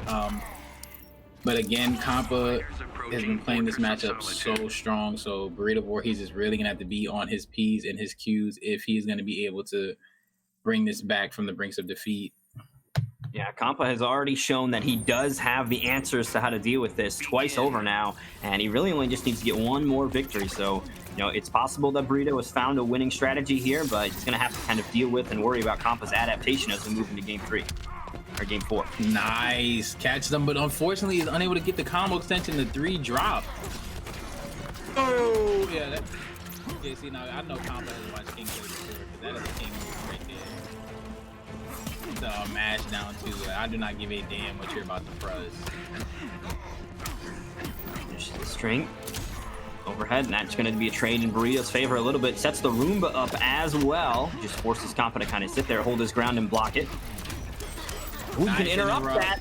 Yeah, you can interrupt that. That is a long gap right there. That was a big bet right there from Burrito Voorhees. Went for the ballsy stuff. And nice, catches him with the neutral jump kick. Yeah, looks like Compa going for a similar bet, trying to get him with the throw there. That's the second time we've seen Burrito just neutral jump out of those throws and come down with damage. Oh, he's going to send it. Yep, unblockable. It is off the table, though. That's not like the dumpster that you can repeatedly use. Single use on that.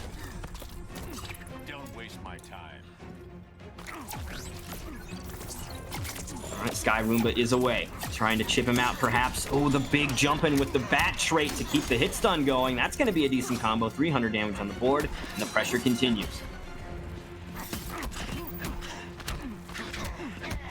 Great defense by Burrito Voorhees also. I mean, that, again, comes from his training with Forever King.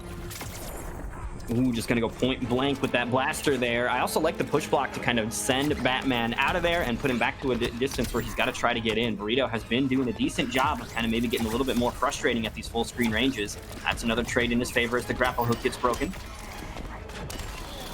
Uh-oh. Oh, catches him. Nice stuff from Burrito Voorhees. He gets the flash out. And Compa going for that rough forward 3 all day, every day. That's a classic Batman tactic. And now Franco's fighting for his life. And, of course, he goes for the grapple because he knew that the trade was coming out. Nice interrupt there. Good challenge. Ooh, gets over the wake-up attack as well. Compa just a few hits away from closing this out. There's no more defensive options to save him. Burrito may be able to get a flip out available here in time, though, but depending on the way the damage is applied, it won't matter. One more throw will finish him. Oh, no. Oh, God, he's dead. Attack. Okay. Yeah, that was... Yeah, I don't know what the hell Franco was doing with those techno tackles, bro. Like I said, if you techno tackle, you just are asking to die. It's a decent combo ender. I mean, it is the worst wake up in this game. Like, I don't care what no one says. It is the worst wake up in this game. Sweep sucks too, but yeah, I mean, it's a tough break for Franco. But honestly, he kind of impressed me with the Cyborg play. There's a couple things here or there that he didn't do. I mean, obviously a lot more seasoned Cyborg players like Boiled Walnut, Hero Killer Stain. Who else? There's a bunch of other players that are in the Cyborg army that are able to optimize, get different pressures off, do a little bit more the Sonic Cannon pressure as well on block. But Franco did a very good job, but he is now going to be going to the losers bracket after losing 3-1 to Compo. Indeed, it looks like our next matchup on screen is going to be Lord v Noodles versus Rewind. So I'm going to go ahead and get some invites out to those players. I did see in the chat that Rewind had woken up. He is ready to go. So we'll get him in here and see what he's going to be cooking with. I did see some clips in posting of his Blue Beetle doing some work on Wise Gemini, and it looked disgusting what I was seeing. So I'm looking forward to seeing potentially some more of that with a front row seat this time. Definitely going to be dope, man. Definitely going to be dope. I mean, Rewind, again, is another player in this game, similar to Gert, but he had like the heights of all heights. I mean, he went from ninth to top eight, Evo World Champion. I mean, this dude, when he got into his own, he just kept going, kept rising, got second place against Sonic Fox in the World Finals of Injustice 2, had a miraculous run that year. And then finished it off with the canon of canon matchups, man. Batman versus the Joker. And unfortunately, the Joker was able to best the Batman. I mean, one of the breakout seasons for him. I mean, worked so hard to get it. He's just a very, very strong player. Versatile, consistent, and heart of a lion. So I cannot wait to see Rewind come up on the stage and play some games. Yeah, absolutely. On a very, very short list of Evo champions for the NRS games, and that is a extremely prestigious title to hold, and it has weight even, a couple years later. It still definitely has weight and some merit to it, and that's the kind of thing, like I was saying, I saw some clips of Rewind playing. It looks like he's still got it, right? He's still mixing with that sauce, and we're going to see what he brings to the table here in this match. This is going to be tournament setting, so the pressure is going to be up a little bit more than just having a fun, casual set, but Rewind is accustomed to that pressure, right? Pressure is not something that he hasn't heard of before, so it'll be interesting to see what happens. Rewind says that he didn't get an invite. Do you have your parental settings on? Like, do I have to ask your mom if it's okay to invite you? Because sometimes that becomes a problem. Oh, man. Do you have him added, maybe, Sensei? Maybe you'll have a better way getting through the security. I do not. You know what? Like, I've gotten a pretty decent name in the NRS community, but I have yet to have the privilege of have some Evo champions on my friends list. You know what? I need that. Feels bad, man. I mean, let's be friends, man. PL did give me a follow on Twitter, so shout out to PL, man. Shout out to one of the legends of the game, multiple time Evo champion. We're going to try to get Rewind in a couple moments. Well, it looks like Rewind is saying that he does need a friend to invite him. So, would you like to take the honors of having him on your friends list? I'll go ahead and let you add him if you want to do it. Awesome. So what sounds like it'd be fun for you. Yes, of course, Rewind NV. So the Rewind NV, like Nevada, I assume. It's got a cheeseburger as his picture. And then once you guys are officially friends, he should be able to accept our hails and do combat with Lord v Noodles. Lord v Noodles got here, no problem. His mom said it was A-OK. We said it was Rewind what? Rewind NV. NV. There we go. Oh wow, yeah, that cheeseburger actually looks like kind of godlike. Yeah, it's a fairly large picture of a cheeseburger. All right, so I just sent you the young friend request, my brother. So we'll try to get you in the King of the Hill right away. I'm curious to see who he's gonna play because I know he has a Blue Beetle. I know he has a Firestorm, Black Adam. He plays a large amount of the cast, so it should be interesting to see. What the hell is his name at?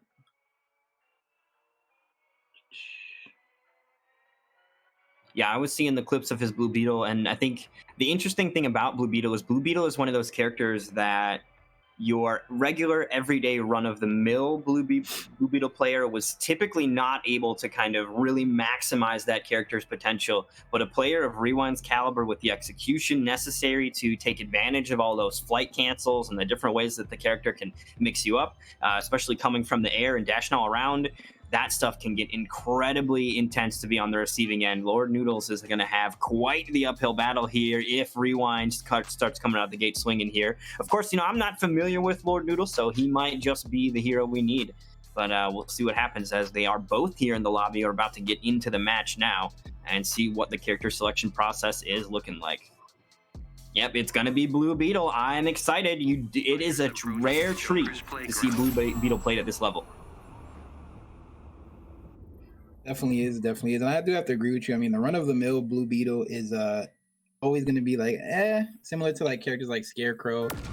It's just a very higher thought process when you have a character that's very, very strong like Blue Beetle is. Yeah, the mental stack is really, really large with this character. A lot of options to keep track of. Rewind, a very talented player, definitely has what it takes. Nice reaction to that ground bat. Gonna blow up that ticketing booth. Nobody's taking a ride today. Now this is gonna be very rough for Noodles, just because even though it's not like as bad as Cyborg, where like he has that mid projectile, Blue Beetle's projectile is twice as fast as most of the characters in this game, so it's a lot harder to get in, and he has a way better mobility, and Mix damn near as good as Batman, so it's gonna be a rough one. Yeah, this character has some of the craziest mobility in the right hands, and I am quite confident that Rewind's got the hands prepared for it. Decent damage here, though, from Noodles. Gonna go ahead and get him with the setup on that battering as well. Big jump in from Rewind, no dice, though. Here we go. Now it's inside, and oh, that's gonna be a big punish. Whoa! Rewind actually drops the combo, but gets another punish. Here we go.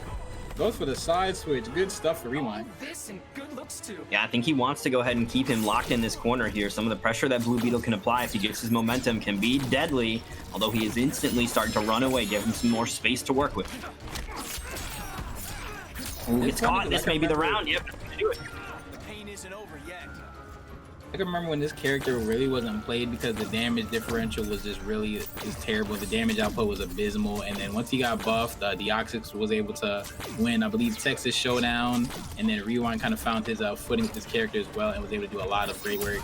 Took on Samij, just had some great wins in tournament with this character, and right now going for the crazy stuff. An unfortunate combo drop. Lord Noodle's gonna answer back. Ooh, the disrespect, the lunge. And see, this is where he gets a little scary. When he's able to go into those flight cancels, Rewind is not the best at the flight cancels. I would definitely have to say that a player like Deoxys is. But when you're able to mix that in with the ground game that Rewind implements, it just opens up a whole new world for Blue Beetle. Use the clash to prevent himself from taking a grip of damage there. We saw Noodle sitting on that super. I don't know if that would have been enough damage to kill, but he will get the kill damage later on as he is able to secure game one there with this Robin pick. Good stuff to Noodles, and this was actually looking like a very rough game for him. And Noodles, I can see the mic icon. I know he's talking some caca right now. I'm curious if the stream can hear it. You guys will have to update me. I have no idea what is being said. Blue Beetle. Yeah, he's talking that mess, but staying strong. And Rewind is going to be sticking it out with Blue Beetle. I mean, we definitely got to give some love to Noodles. I mean, dedicated Robin to main. I haven't seen him play pretty much anyone else. Very, very strong with this character. Is able to fight his way in and get that crazy damage that Robin has. Set up those Verdurangs, mostly going for the explosion battering, just so he can catch Rewind trying to move away. I forgot that they were called bird rings. Birdering, yeah, the Birdering. So helpful. You know, like all of the nitty gritty stuff. I got the basics, but yeah, man, I know life.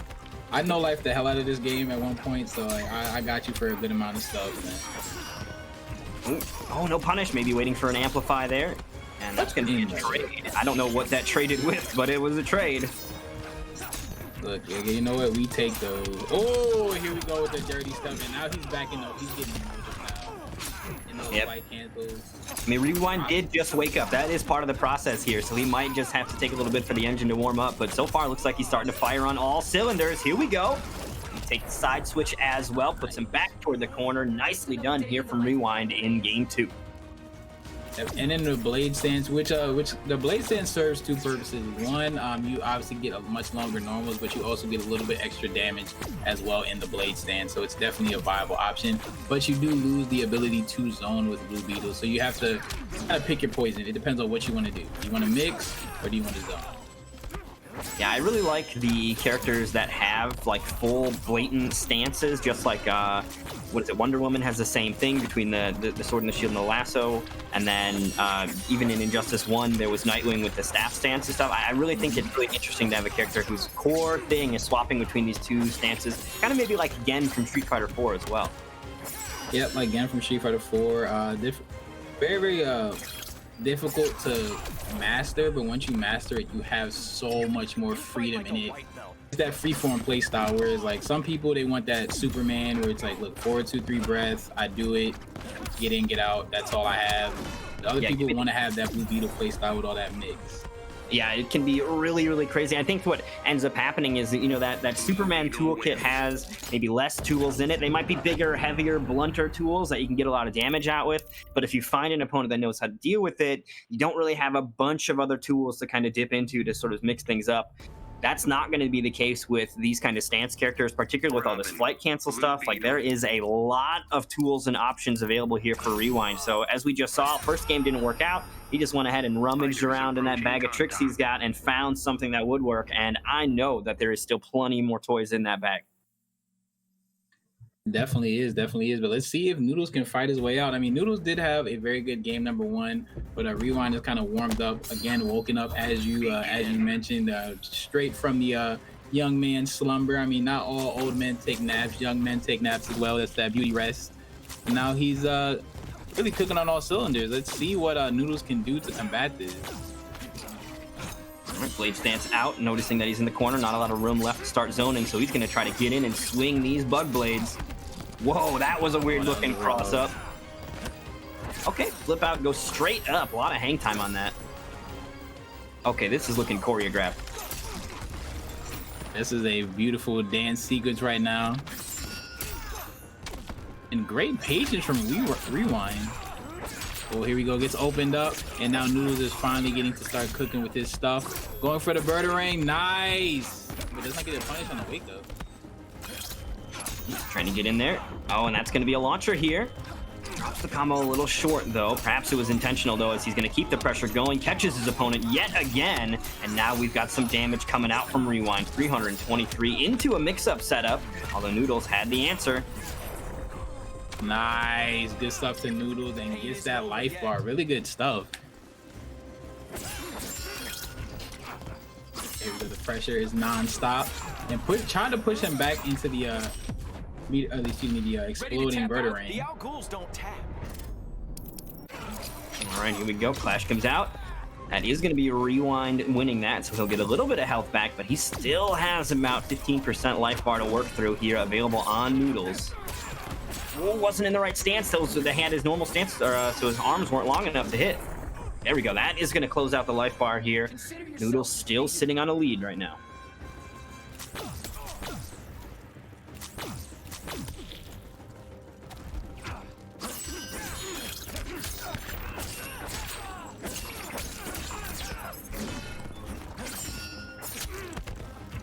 All right, here we go. Nice, going for the lows. Oh, good stuff for Noodles, getting opened up again. Tries to bait out the flip out. The flip out does not come. Rewind is really gonna have to make some crazy stuff happen. Here we go with the back 3. Gets him into the corner. Is he gonna go for a mix? Goes for the throw. Got him, little damage. Ooh, got him again here. Goes into the flight, not able to convert into bigger stuff, but here comes the mix-up options. A little impatient. What was that? I don't even know if that was intentional. That was a wild cross-up right there. What? Oh my goodness. Oh, projectiles coming out. Doesn't Wow, have and any Noodles he lost all that life. Oh, here we go. He gets to open up, and that is going to be it. Lord V Noodles takes this 3rd game. It is 2-1 right now. That clutch. I like what I'm seeing. Absolutely, yeah. This is a nice back and forth between these two. That match right there, down to the wire. Rewind just didn't have any meter left to keep the zoning game going, and Noodles had one last shot, and he took it and was able to successfully secure the game there. So that is going to put the lead in his hands. We're going to see now what the answer is from Rewind. Not done yet. Definitely not done yet. Sticking with the Blue Beetle, so he is pretty much betting his winner's side of life on Blue Beetle. Let's see if he can make something happen. This will definitely be a feather in the cap of Lord V Noodles if he is going to be able to take out the Evo champion of Injustice 2. Yeah, that is quite the scalp to claim. Even if there is a little bit of time between when that happened and now, I would still be putting that on my tombstone. Oh, definitely, man. I mean, hey, at the end of the day, look, it is a fight. So all those accomplishments, you gotta take that as motivation, man. If you're able to beat one of the best players to ever do it, you gotta put that as a feather in your cap. Absolutely. Nice job here. Good answering back from Rewind, although right now missing about half of that first health bar. Oh, a big whiff as well. Noodle's gonna make him pay for that. The flip out does stop the damage a little short, however.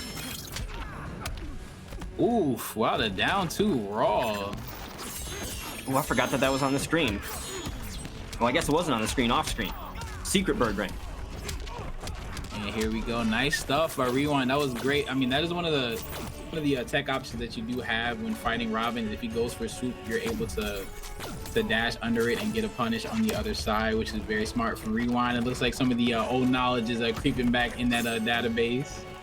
And he remembers. Now he's just backing off. Oh, punish. That'll be the round. It goes with the assassin strike as well to put him back in the corner with that side switch. I like the presence of mind from Noodles. He's aware of where everything is at, where all the resources stand, and he wants to keep his opponent locked down. Immediate clash from Rewind. I'm curious if he'll spend the bar. He'll spend the bar. He's not going to get the full 15% back, though, as he wasn't missing enough life for that. Oh, he's just going to lose it right away, though. Here we go. Nice. Oh, opened up. Is he going to be sending this man to the losers bracket? Oh, my goodness. He beats out the flip out and is jumping in. But Rewind is not going down without a fight. Will not go quietly into the night. But he only has 300 health left and gets him off of that first life bar finally. All right, here we go. Let's see what comeback that Rewind can make.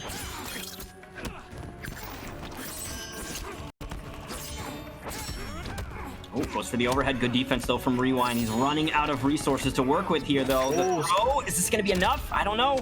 Not quite. And that's it. 3-1 for that boy, Lord V Noodles, taking it.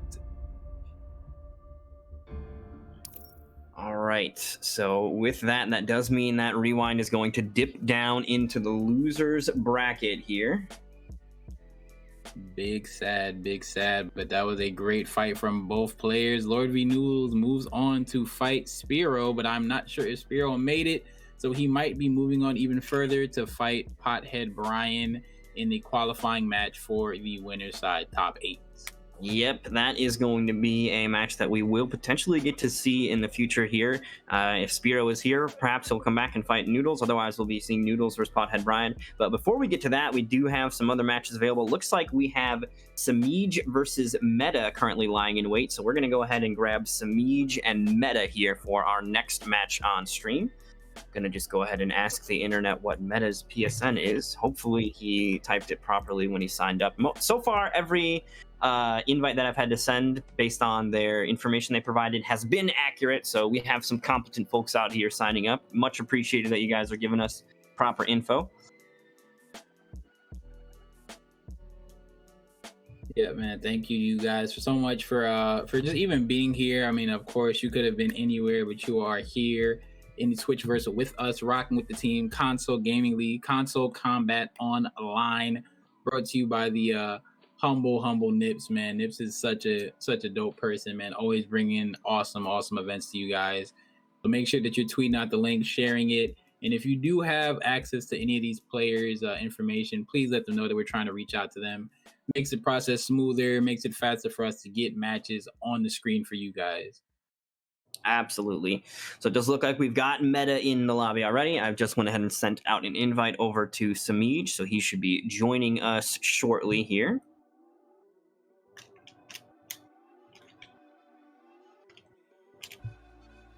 And there he is. Oh, and he's got the Catwoman icon. So I'm curious if that means we will be seeing Selena Kyle herself on the screen here. Catwoman, one of the characters that is considered quite strong in this version of the game, and I'm excited to see it. So far, we've had such a great variety of characters here as well. I don't think we've even had any repeats yet. Nice. So we have Scarecrow versus a Catwoman. That's right. We have not really. I don't think we've had any repeats as well. I mean, and we're pretty much going through majority of the roster. First Catwoman sighting of the night. First Scarecrow of the night. Going to be a little bit of a difficult matchup for Scarecrow, just because Catwoman is very oppressive. She does have that great jump too and things like that. So it's going to be interesting to see how Meta plays it. Obviously, Samiij, CEO champion in Injustice 2. Very strong player. So it's gonna be a tough fight. All right, getting into it. There's that big jump too. Oh, whiffs, whatever that move is. That her dragon punch looking thing. Yeah, that is her DP. I think that is a down back 3. That's her wake up. It's fully invincible. Definitely a pain in the ass when you're trying to go for pressure against that Catwoman.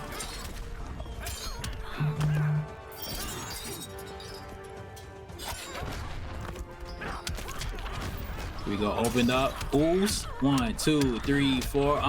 And watch me stretch. He tried to go for the breakaway, which honestly was probably the dumbest thing he could have done. That was a terrible idea right there, especially against Scarecrow. The way his buttons work, they're very big, strange hitboxes. So not advised. That chiropractic adjustment is so cool looking. I think that Scarecrow is one of the funnest characters to watch visually. The way that his animations and moves work, the whole turning back into the Doctor for a second. Like the concept is that you're just stoned out of your mind the entire fight and think that he looks like that. It is awesome. Oh yeah, I definitely have to agree with you. He's a character that I wanted to play, but just like I'm kind of a scrub. I need projectiles every now and then, so I'm unable to play him. But he's so dope.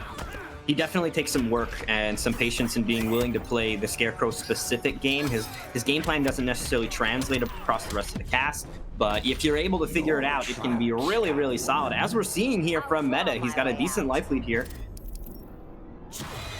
Looks like he's going to force the clash as well. Get some health back, get back to full stock here. Samiij sitting at about 20% health, gonna get caught again. The trait is up, that's gonna do damage over time. And build that. This is for Another Bruce. clash. That sounds terrifying. Dude, this game looks beautiful. These character models. Oh, this game is amazing, man. I mean, one of the best design games ever. Fighting game or whatever, just video game period, man. It's honestly a shame that it suffers from the same 2-year cycle. I wish that we lived in a universe where Injustice 2 and MK11 could coexist side by side, maintain developer support side by side. I'd play them both. It'd be a struggle to hold back to block out of my head every other day, but I think that there was a lot of potential untapped in this game. Catwoman. Definitely have to agree with you. I mean, and it's sad, but I mean, I think one of the good things is I think the community is starting to do that a little bit. I mean, shout out to Attack again for creating stuff like Unjust League, Nips for doing stuff like console combat. It's a small step, but it's a step in the right direction for being able to support multiple games and being able to have a community that plays a lot of different games. Yeah, and even NRS has kind of indicated their desire to maintain the games. You know, I had Ed Boon talking about the NRS Cup featuring all the games, and while that doesn't mean we're going to be getting new balance changes, if they can see that, hey man, you have fans that love all your games, not just the new hotness, that might inspire them to take a different approach to the development cycle. I already think the plan is with MK11 to give it a longer cycle, and I'd love to see Injustice 3 or whatever the follow-up is also kind of stand alongside arm in arm with Brothers, because this, man, it's just so good. We're gonna throw that. I agree with you on that one. All right, here we go, and gets opened up. Nice stuff. Here we go. Oos in the whip. Here we go. What is the mix-up gonna be? Nice. The jump back too. Definitely was Play the game. very smart. I mean, he thought that he was gonna go for the wake up, which was the Fear Blast. And yeah, that Fear Blast just wouldn't have had the range to contest it. So Samiij starting to get familiar with his opponent's options. Perhaps he's remembering as well. The thing is about some of these players that we're saying, you know, I'm not familiar with Meta. I don't know how much he plays MK11, but we do know that Samiij has been spending a lot of time on the MK11 side. So this is perhaps a trip down memory lane for him, and he's just got to work some of the rust off, which he appears to be doing here in Game 2. Also sitting on all 5 of the Nice. Right now, the boy Meta is sitting with a full stick of butter, so this is going to be a very dangerous position for Samiz. Ooh, with the down two. Trapped, Catwoman. And that dolphin dive normal of Scarecrow's is never not funny looking.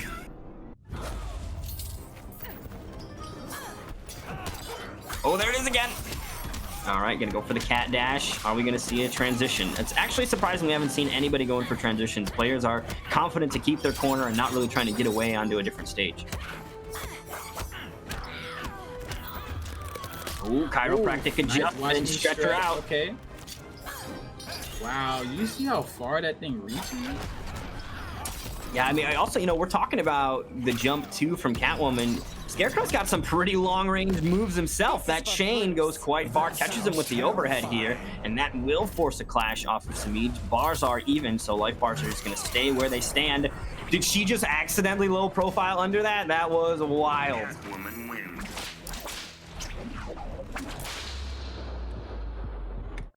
So it looks like Well, Samiz on the board. We here. take those. That is the definition of we take those. Shouts out to KP, man. Oh my goodness. That is a tragic one right there. But it is tied up right now. This is kind of going similar to how the set with the Noodles and Rewind went. But let's see if Meta can finish this out. I mean, he played very well.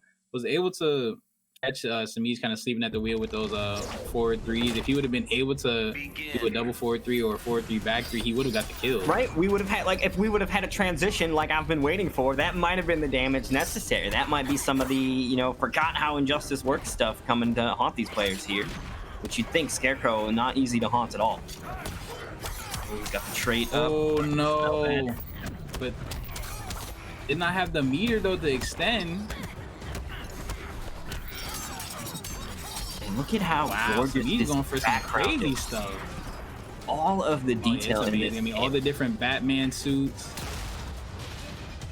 Like, they should have had the Batman Beyond skin. I'm not gonna hold you. Dude, I wanted Batman Beyond to be his own character. Terry McGinnis is like the Batman I can relate to because he's angsty and Batman just isn't. Batman Beyond was my shit as a kid. I love that. Give me Terry McGinnis. Man, Batman Beyond was type lit. Was type lit, and I was looking for Beast Boy, so hopefully Beast Boy can come into Justice 3. Dude, I would buy it if the roster was just Beast Boy and Batman Beyond. Like, that's all we got. You got my money. It's fine. Okay, so Samiz has to be very careful because he has the full traumatize right now, so he can go for that and get some crazy damage. Traumatized, that's the thing. It's a good one. Oh yeah, no, he's definitely traumatized. But honestly, like, if you're a troll kind of player, like, Scarecrow is the character made for you, because you can just call up gas if you have like a pixel on your opponent and just walk forward. Yeah, he's got some bully tools as well, and also some of those tick throw setups can be incredibly frustrating to deal with. He's got plus frames on the Amplified Fear Blast as well, I believe. Or it's one of those moves he's got. That thing. Really, really cool stuff available for this character. And it's also going to be a bit of a test of how familiar and how much does Samiz remember about this. Here's the launcher, forces the flip out, but he's going to get a punish on that. Oh, you Double got damage. red, baby. Hooked on Phonics. And here we go with the restand. Yeah, there's not much Samiz can do right now. Nice. Yeah, that was it. That was a dominant round from Meta right there. Yeah, that was looking extremely solid. Sounds like Scarecrow's heating up as well here. Going to secure game 3, take the lead 2-1 right now over Samiz. And he is now but one game away from sending Samiz to the loser's bracket. It's seeming like a new era here, right? The old guard has been sent to the loser's bracket, and those that have been in the trenches grinding it out and said, I don't want to really care about MK11, they are putting in the work today.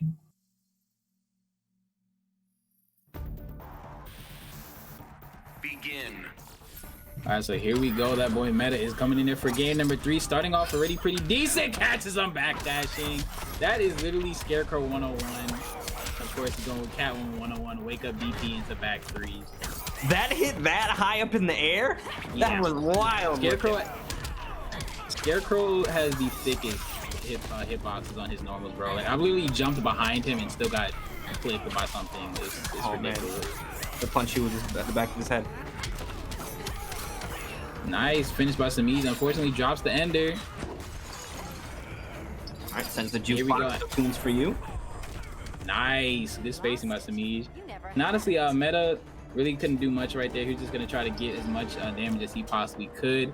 and now it is in the wheelhouse of Samiz. Let's see if he's gonna be able to keep his life lead. I see the chat is saying that Meta is an Xbox boy. Happy to hear it. I happen to be an Xbox boy myself, so if you guys could see, I'm level 1 in this game. Promise that's not my real level, though. Here we go. Samiz catches him again with the jump ins. Good stuff. Nice. The whips. We do have full meter available here, though, for Legion, which means he's going to have access to Clash Out or potentially tap into some big damage. Ooh. There's the Clash coming out. He's going to get some of this health back here. Likely going to only spend 2 to 3 bars here. It's a bit of a waste to spend it all. Yep, 2 bars out, 25%. You could always kind of tell like who doesn't play the game at like a competitive level when they spend all 4 bars, because like it's really never a good idea. Yeah, that 3% extra is not going to do you well when you could have that whole bar to do something else with it, such as even like an armored back 3 to really throw them off. All right, but now, oh, and it looks like we're going to our first game 5 of the night, folks. Samiz versus Meta. Going on to fight Mugen for a spot in the top 8 on the winner's side. Catwoman, Scarecrow. All right, just locking right in with Scarecrow. The quick picks here, looking to get right back into the action. And then after this, we're going to go to, I think, Revit Leafing versus Accio. So we're going to see some more of that Enchantress, hopefully this time without interruptions. Well, the Dolphin Dive, I don't think the Dolphin Dive has hit once. I know that's not what it's called, but you can't convince me to call it anything else. Yeah, I think I just call it Dolphin Dive too, so it's all good. It would only be better if it had a dolphin sound effect. That's the only thing that would make it better.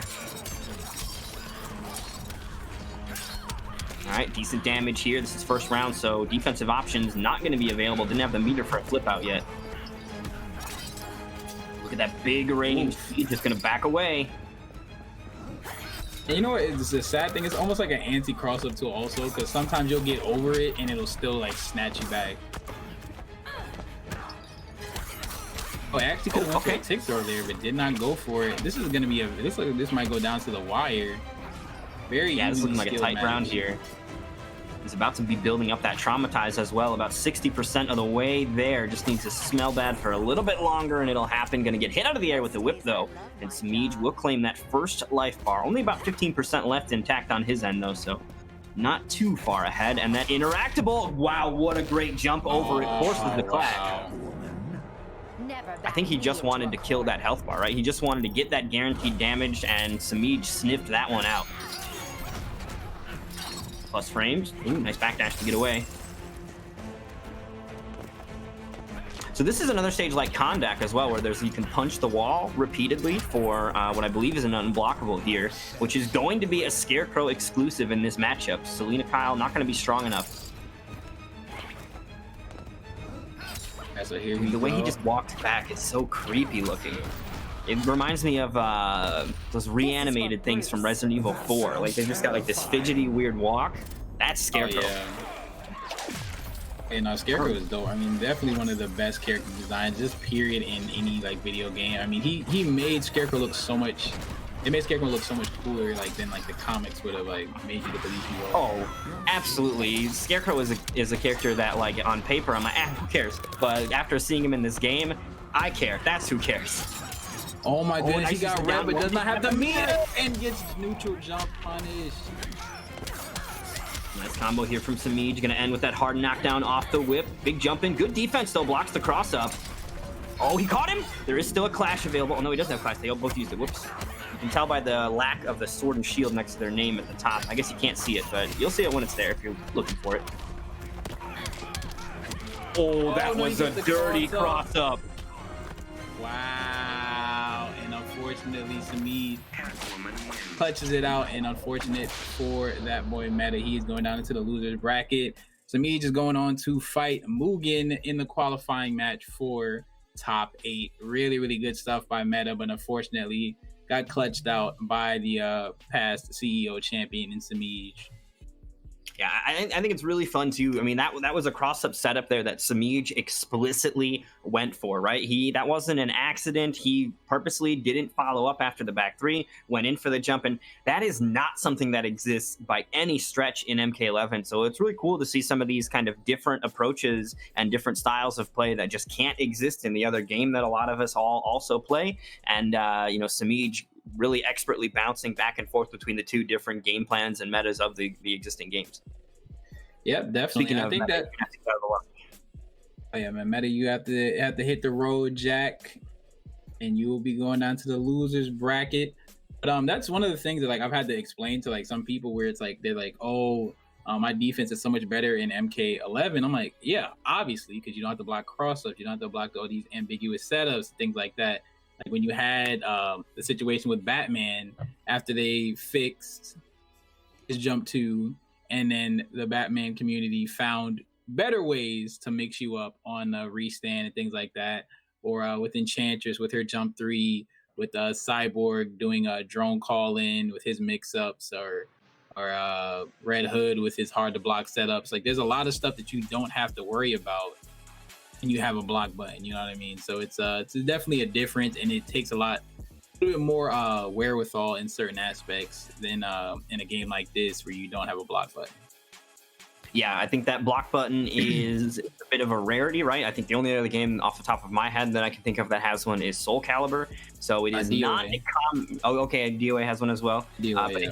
It's not a commonplace element, and for a lot of us NRS players, we don't... the NRS games are the ones we play, so I can definitely see some players feeling like their defense is way stronger without, fully encompassing the idea of, oh, that's because... when I block, I'm blocking. Oh, I only have to block up and down, not left and right as well, which is where it can get real tricky. Because I think the other thing, too, is like overhead versus low, a lot of that is very obvious as to what is an overhead and what is not. Sometimes there might be faster overheads or like mix-ups that can happen, but the ambiguity of cross-ups in this game is what makes them so devastating. There are so many instances where they are just a pixel on the other side of you, and that's what causes you to get caught. And I think that stuff is really interesting. We are going to get our first repeat character because we're getting our first repeat player with Akio here, but we are going to see Cheetah here as well. I'll be honest, not a character I was anticipating seeing here today, especially this deep in the bracket, but we are going to see Leafing busting out the Cheetah herself. Yeah, we definitely are. Revit Leafing is a very strong player, and Cheetah is a very odd character, honestly. I mean, really good frames, really strong damage, but you have to take a lot of risk with her in order to get the opportunities to come off. You have to go for a lot of crazy leaps and things like that. Yeah, my memory is that she's a very momentum-heavy character. She definitely has some struggles and some difficulties, like such as getting in, which is what it looks like Akio is going to try to do, is keep her out. But if you do let her get in, she can tear that life bar apart if given the proper opportunities here. Ooh, that time looks like Akio going in. And Akio, again, like he's just using that funky play style, and is really just bouncing around to buy time for the minion to come back. All right, dashing in and out. He's still in this, but it doesn't look like he's been able to find his ground. Is this a bait? I don't know what I would do here. Okay, no, he's still here. What the hell? Is it clipping for them or something? Yeah, what is going on? I mean, I honestly thought Akio was baiting him. That's what I thought it was doing. He's just going to stand still and see if Leafing will take a risk trying to get in and get anti-aired or something, but... slowing the pace down right now. So. Oh no, the drop, and Akio left the game. Okay, yeah, so it was clipping. It was clipping. Okay. Uh-oh.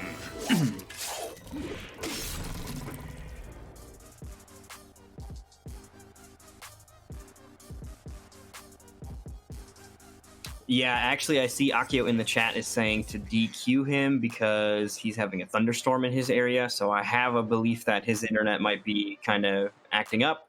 And as opposed to forcing us to bear witness to the choppy internet, he is taking the honorable route of bowing out. So much appreciated to you. It is unfortunate, not the way that we want to see things happen, but we appreciate you having the integrity and being like, hey man, I think I might be the problem. Let me save you guys the headache. So much appreciated. It is unfortunate, but that does mean that Leafing is going to go ahead and advance here. I believe that the plan was to get the matchup after this on stream. Beakith versus Revit was supposed to be a match that we'll do. So we'll go ahead and keep Revit in our lobby here and go ahead and get our next matchup instead then, which is going to be Beakith. Interesting thing to note about Beakith, sent Gur to the losers bracket in what appears to be a 3-0 as well. So this could be quite the interesting matchup between these two. And playing Red Hood, so Beakith, I'm gonna need you to teach me your ways of the Hood gang, because I get mocked by Adams like in the freest of free sense, bro. So like I'm gonna need your help, man.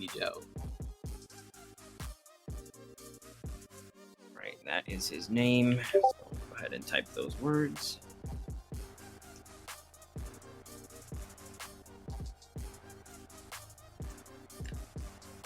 And so right now, to give you guys a quick update, we're getting ready to wind down for top 8 right now for the selection process on the winners side. So right now we have Beakith versus Revit Leafing. Tweety will be fighting the winner of K7 versus Trumpon.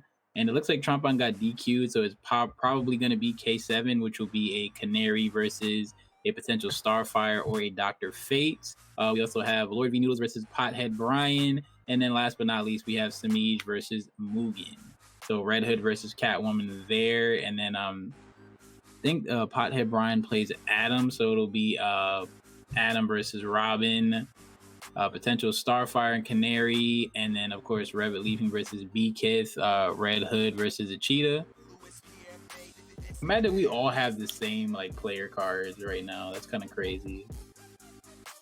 Yeah, we synchronized here. This was planned. This was planned out in advance. So ooh, Leonardo, yes, I'm happy now. We got some turtle power coming through. Yo, it's a classic, man. How many know about the old school theme song, man? Ooh, Turtle Power. Dude, I have some good memories of Ninja Turtles. Oh my goodness. Krang was such a spooky villain, like this weird little pink brain. Yuck! Like Krang was kind of crazy, like the Shredder, all that, the Foot Clan. Dude, Shredder is one of the coolest villains, and like one of the OG when they killed Shredder at the end of the Ninja Turtles movie, when Casey Jones crushes him, that's the first time I remember heroes murdering people. Like, the cops are supposed to come and deal with that. It's not like okay for you to just squish him, but Casey Jones is a rebel. He don't care. Oh yeah, man, the Ninja Turtles movie, I'm not gonna lie, like it's one of like my guilty pleasure films. Like the first two anyway. The third I'm not too hot on, but the first two, that's like a cult classic, man. Yeah, the scene where they're doing the nunchuck tricks is hilarious. Ooh, but oh my goodness, Revit Leafing is doing some tricks on this man Beakith's face with the cheetah. And of course, guys, remember this is for winner's side top 8, so that means they will be in top 8 for tomorrow at 2 p.m. So make sure that you stay tuned for that. But here we go, Beakith right back at you with losing no damage. This is going to be a good set. Yeah, and this is actually the next 3 matches after this as well are all going to be matches to get into the top 8. That is going to be what we close out the stream with here. So these are all players looking to fight for their top 8 winner's side positions. Oh, big whiff punish here. Going to get the wake-up attack. Look at how much damage that was off just the wake-up to 309. Basically a combo.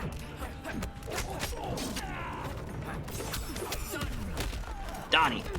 Oh, drops the combo though.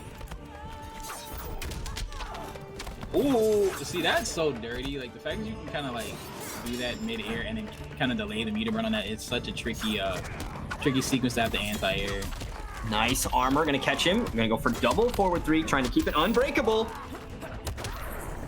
Oh, nice, and finishes Beakith out. Revit Leafing doing his thing with the cheetah. Tell me a character with a better death animation. The turtles go in their shell. Who has a better death animation? Come on. Oh yeah, I can't think of a better death animation, but I would say like actually getting hit. Red Hood probably has like the best like getting combo sound effects, because like he sounds like he's just getting his butt whipped every single time. But yeah, as far as like deaths like in the game, yeah, no, the turtles probably had the best one if I could think. Now I'm thinking about it. It's so good. It's so good. NRS does a great job of giving their characters personality. I think that's one of the things that shines through really well. One of my favorite examples is Kano's. Like, everything about that character is pure scumbaggery, even down to the way that he talks and acts, into the playstyle itself. They do a great job of installing a personality into the characters as well. Yeah, definitely. I mean, definitely, and that's a credit to like people who do the voice acting and things like that. That's something that is kind of like not as respected as it should be, you know what I mean? But I think it's really adds to the experience of the game. Oh, 100%. Definitely makes it a much more fun time to play and participate in. Nice, gonna get the launcher here, uses Wrap to keep the combo going there. Oh man, I remember doing this stuff. So much fun! Yeah, Oh, the dirty cross-ups! And honestly, catching Revolution kind of sleep right there. It got so much damage for Revolution just unnecessarily pressing buttons. That shell shock cross up is so dirty as well. There are perfect ranges where it becomes quite ambiguous as to which side it's going to be hitting on. Ooh, calls out Mikey for the first time. Good Armor. Ooh, delays the get up though. Not going to get caught. Oh, the mix. Nice defense though. Blocks the cross up. Gets caught by the last hit there at the end there. And this throw will kill. That is going to be the round here for Weefing. Weefing is a little bit behind in life bar, but I mean, we've seen that the Cheetah momentum can be really devastating once it gets started. I like that he's going for the unbreakable damage, seeing that Weefing is sitting on a full stick of butter right now. Ooh, nice gun gets to open up, and the immediate clash from Nikit does not want to eat that damage. Because when Cheetah gets you, she gets that damage and then also has a chance to go for a cross-up setup on your knockdown. Yeah, it's incredibly deadly when this character gets started, so I respect the idea of just getting out of the pressure, maintain his life lead, and continue to be frustrating. As it currently stands, Weefing is gonna need to get in at some point to do damage. He does have super, which the super is projectile immune, right? She can run through stuff. Yeah, they're pretty much any super is like that because he does have a ton of armor. I think about like 3 to 4 hits of armor, so it's very hard to stuff someone's super. It's not like MK11 where you get like 1 hit to get knocked out of super. Looks like Beakith was able to secure that victory though, maintain that life lead, and basically put Weefing into a position where he just did not have the health resources to come back. That is a waste of pizza, sir. I would have at least taken an extra slice to eat after I was done with the first one before I threw it. Leonardo. Definitely have to agree with you. I mean, Cheetah.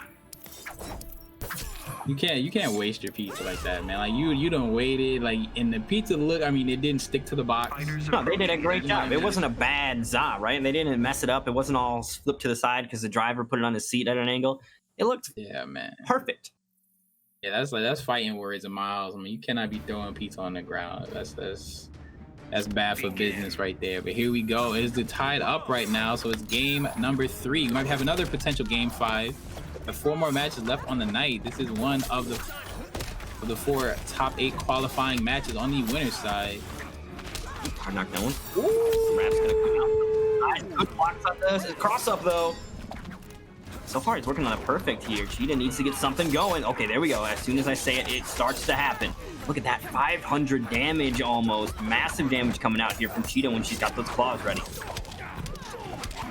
Dude, this is so dirty. Look at this turnaround here from Weefing. I mean, Beakith was working on a flawless victory, and then as soon as I said it, the incantation was sent, and the curse was cast. Not going to keep it. Okay, this is going to be the round. One of the things about Cheetah, I mean, like 1 or 2 hits, and it's clip. Oh my goodness, the wake up. Okay, now he's just reading him like a book. Nice. Catches him with the turtle shell. And that was very fortunate for Beakith because if he would have got opened up again, he probably would have lost at least half life, and that would have been a hard comeback to make. Yeah, and he still kind of was working on that last little pixel there. I think one of the most frustrating things that exists in Injustice is when you end up losing so much more life, and you know that when you hit them, you aren't going to get anything but the 4 damage it takes to push him into the next round. Yeah, it definitely is a little bit disappointing, but it also makes you have to have a completely different mindset than you would in a game that's like round based, which makes it super unique. Yeah, I definitely love the uniqueness of it. It calls for different strategies and different approaches. Oh, we had a little clip there. On him. Pressure going, tried to backdash out, but those swords gonna hunt her down. Drops the combo though, perhaps did it on purpose, didn't want to let a breakaway happen. Or man, I am in MK level of a clash. You can clash the side. Oh, that A hero does what it might have been, yeah, takes. that might have been a misinput. Yeah, they count as what do they count as physical hits? Okay, that is interesting. You learn Which is something new always every day. weird because like Wonder Woman's projectile is like a physical hit. Cyborg's drone is a physical hit. Ooh, he got him. That was down to the wire yet again. Leonardo wins. Now that'll hit the spot. That was so close. So that is going to now put Leonardo in the advantage seat here. One game away Leonardo. from closing it out. Look at all these unleveled characters. You can tell these players are a bit more of loyalists. They're not spending their time leveling up Black Adam or whoever. It's definitely because I mean it's not honestly like once this meta developed, it wasn't really worth it. You know what I mean? Like you have so much utility, you have so much variety, damage routes, things like that, and even in like the top 8, it started to develop like that. I mean, there was so much more variety of characters. You could be a jack of all trades. You could have a bunch of different characters that you can kind of go to. Okay, goes to Raph, not going to be able to catch. This time Donnie is going to catch, going to go for the forward 3 launcher as well. Decent damage, 350. No meter spent on that either. Oh man, pulling out all of the assists here. I think the range on his swords is to one of the big key elements of Leonardo's strength. The ability, I mean, we've seen it multiple times. Lee Thing trying to backdash, still getting caught by how long those swords are. And that is a key component, which is why you see BKith constantly going for that back 1-2 string. Definitely, and also just like getting a read on the fact that Revit just keeps wanting to dash back. I mean, that last game, it was like 5 or 6 attempts to backdash, and Revit was just refusing to take the pressure. We're going to go for the bounce here. That will force a breakaway out. I think maybe 2 bars going to be spent here. Not really worth it to take 30% back. So, only going to go for 1 bar even. Just trying to get to almost full life there. Maybe about 10% missing now. Big launcher. Oh no. That's her sweep. I forgot. The weird thing is like her down 3 and her down 1 look damn near exactly the same. So it's like a little funky, nice crossover from. Oh, look at how much damage it does when those claws are on, dude. Every single one of those swipe attacks that she does hits incredibly hard just on those individual hits when that trait is up. I love the trait system in this game, too. It's an interesting way to give characters like this own extra little flair. It's really cool. Another sweep catches. Looks like that one might have been max range. Interrupts her out of it. Oh, waited for the flip out. That was a crazy bait. Not enough to get the kill here, but the chip out will follow. And that does look like B-Thick is going to take it. 3-1. Or B-Thick definitely takes it. I mean, that's definitely a tough loss. Man, I dyslexia the shit out of that name. B-Thick. Yeah, I mean, hey, man, look, it is 2020. So, I mean, if you're a guy and you want to be thick, man. Do your thing, man. But no hey, judgment. Like, yeah, no judgment here, man. No judgment here in the Console Gaming League, Console Combat Online, International Sensei on the mic, and of course the incomparable Dream Eater in the building as well. Indeed. So that is our first top 8 match out of the way here. Looks like our next set then is going to be Tweedy versus Kessler is what we'll go to K7 next. in the building with the Mix Master. Wait, is that K7? Is that K7 show off? Yeah, believe so. I might be wrong, but I'm pretty sure they're the same person, but I'm not 100% sure about that. But I know he does play some Black Canary, so it should be interesting. Okay, that'll be our first character repeat from a different player then. Yep. And even like going in the losers bracket, Underwater and Gur are about to play. So Gur is moving on further and further into the losers side. The matches for qualifying for top 8 in loser side are almost there. Rewind versus Compa is going on right now as we speak, so that should be interesting as well. A lot of awesome matches, man. It's disappointing that we did miss out some big names. I'm seeing Mason and Mukau was unable to make it. A couple other really strong guys. Biohazard was unable to make it. Manic, Nightmare. So it's a tough go, but it's really good to see that these players that did show up are really showing up and showing out, because it's such a great event. Speaking of showing up, looks like K7 and Tweedy have entered the building here.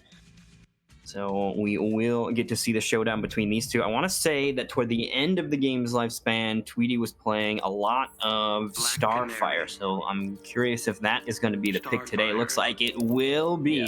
So we're going to be seeing Starfire versus Canary here. So this is going to be, I think, perhaps a struggle matchup here for Canary. Starfire is one of the more notorious zoners. A lot of great projectiles. Her trait is just another projectile. And it'll be interesting to see how Canary handles that. Yep, definitely have to agree with you. Yeah, Tweedy, I mean, pretty much stayed with a solid, stable Superman, Fate, and Starfire, and it really kind of lended to his style. I mean, very zoning heavy, but very solid spacing. I mean, you're not gonna find Tweedy overextending a ton on a lot of stuff. Let's see if he's gonna be able to stop this Canary train. That was so smart, using the full screen scream to hunt down that weird dive thing that she does. What is the name of that one? Her charge. That is the Tamaranian charge. Tamaranian. I knew there was a word that I was missing that wasn't English. Oh yeah, she is the lovely Tamaranian Starfire. One of the few players that actually pioneered the character. I mean, he didn't like go on the Starfire train like everyone else did. He really kind of like came into his own with his character, similar to him and Infinity would be like the main two that really like put this character on the map, and a couple other players. But most people just hopped on the character because she was good. And look at this damage right here that K7's outputting, pushing Tweedy toward that second life bar. Although this is where it gets rough, right? You've got a little bit of health damage left to do, and you keep getting caught. Uh-oh, connection spiking. And nice. Over and over again will take the round. Yo, did this man hit the lag switch to get that finish out? I don't know. We gotta see. Nice by Tweedy using the trait right now, but of course level 3 Canary Cry is a real thing. And Tweedy not willing to really push any buttons haphazardly, knowing that scream will cost him big. Oh. There it is. As soon as he tried something, Canary was ready. What? Oh! Oh! Let us end this. That was wild. That was disgusting. Tweedy's gonna immediately clash. He did not want to see where that was going. Yeah, I wouldn't even have been able to stay composed. I know I would have got opened up again. The Canary drop got him. That's one of those ambiguous, sketchy cross-ups to deal with, and he's gonna close it out. A7. Okay. Oh, I see you, baby. I gotta say, this has been, for me, one of the more interesting parts of today has been the fact that the old guard, some of the players that we were really expecting, at least based on like what we knew 2 years ago about Injustice, they are having some struggle with some of these players that I may be unfamiliar with, but I'm assuming have been in the trenches just grinding this out. They were ready for this. And some of these players that have been playing on both sides of the tracks in both MK and Injustice are having a little bit of a struggle here up against these really high caliber contenders we've got for them. They definitely are. And I think one of the big things is just the fact that the meta has really developed a lot more. Because, I mean, when you have a meta that really didn't get a chance to fully develop, where like zoning was king, I mean, now you find out that a lot of rushdown characters are very strong. There's a lot easier ways to get around the zoning options and things like that. So it's great to see that there's a lot more variety now. But damn, K7 is running into everything right now. Yeah, so far the fact that we've only had one repeat character, and it's Black Canary out of all of them, which I'm happy to see some more of this character. This character is hype. Oh my god! Again? Oh, and there we go. The beam gonna do the job there for Tweedy. And we really gotta commend Tweedy on his composure, because I'm not gonna hold you. I would have been just screwed after getting hit with that one mix-up right there. Okay, here we go. What's the read? Point blank with the scream. Is that safe? I also, that's the believe second so. time K7 has gone for a parry on the wake up attack, and that Tamranian charge is apparently unparryable. It actually goes right through that. Is that her only wake up attack? No, she has like 5. So she has the star, like, which is like basically like a DP. She has the hair flip, and then she has Tamranian charge. So she has a couple wake up options. Tamranian charge is probably her best one, because you can get the hell out of dodge very easily. Yeah, I think Tamranian charge is going to be the one that Tweety's going to consistently go with here, particularly because it's also beating the parry attempts, right? I have a feeling that at minimum the hair whip will get caught by that, but Tweety's been kind of avoiding using that button, relying on something that's going to not only get him out of there and put him back to that full screen game, but also going to avoid some of the attempts that K7's been making to catch him on his wake up. Yep, so let's see if K7 has something in the wheelhouse in order to stop this zoning barrage that Tweety has. Honestly, just got a little too overzealous, which does happen a lot when you're getting zoned the hell out by characters like Starfire. Just has to stay composed and has to bide his time and wait for his opportunity to approach. Yeah, absolutely. Begin. Oof. And the classic stuff right now, we're getting that good pressure off. And really catching K7 just asleep at the wheel a couple times.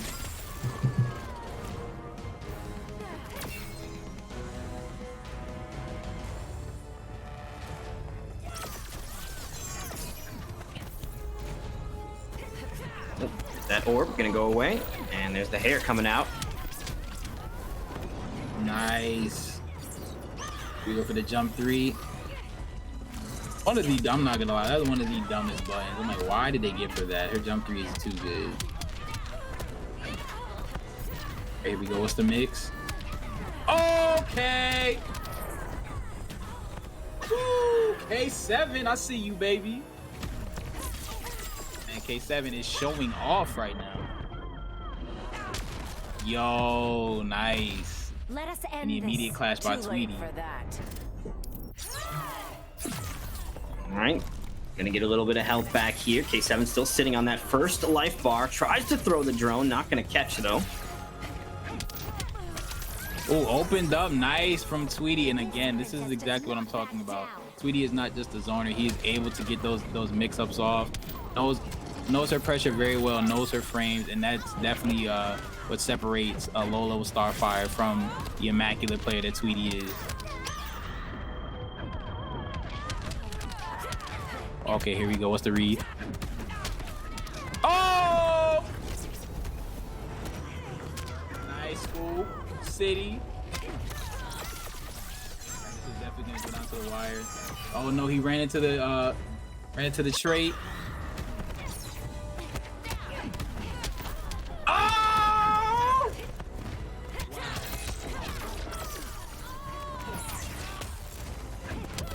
Oh, overhead connects again. Tweety gonna try to make this comeback with this little bit of life left. Push block sends him away. Scream is available. Tried for it and gets hit. Yo. Starfire wins. That was so cool. My heart. I feel for you, K7. You had that in the bag and unfortunately was unable to get it. Wow. It was just that little flip out that really saved him there too. Just that calculation of using that defensive resource, which can sometimes be punished. Man, that is tough. Starfire. That's the way it goes, though, and we absolutely take those. A W is a W here. So K7 now on his last legs here. He's going to need to get 2 in a row, or Tweety is going to be advancing. Yes, this is going to be a tough one, but K7 has shown that he does have some glimmers of hope. I mean, that was such a close set. Just one bad decision was what cost him. And unfortunately, he keeps getting hit by that overhead. He's ducking a little bit too much.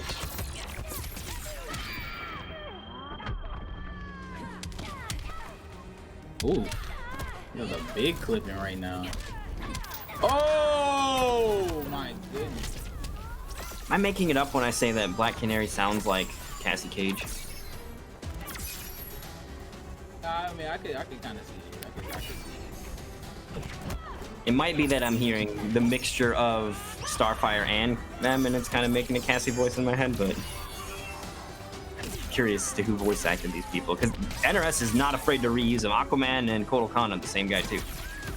Phil Lamar, a legend. Right now, Tweety is doing what he does best. Who was the actor? Who's the actor that did Red Hood? I don't know. That's one that I don't have the answer for. Chat, let me know, man. Let me know. I need y'all to let me know who is the lit individual that did Red Hood. Right now, it's clipping very bad, but Tweety is finding a way to fight through the lag. Yeah, he just wants to get out of this match, perhaps. He's had enough. Ooh, gets her out of the air. Ooh. Not able to convert, though. Secret low. Lag mix. Got lag mix. Oh, the lag dropped the combo. That's the worst mix of. Working both ways. Which, I mean, you kind of you deserve that, though. Like, if you lag mix somebody, you deserve to drop the combo. Like,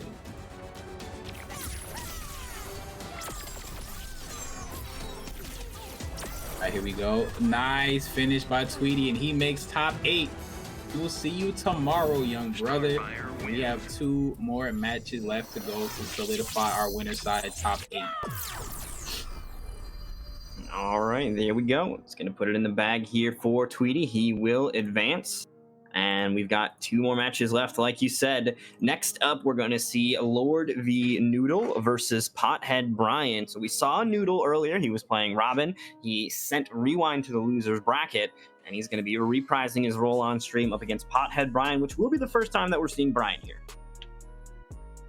Yes, it is. Yes, it is. So it's going to be an interesting one. I believe Pothead Brian plays Adam.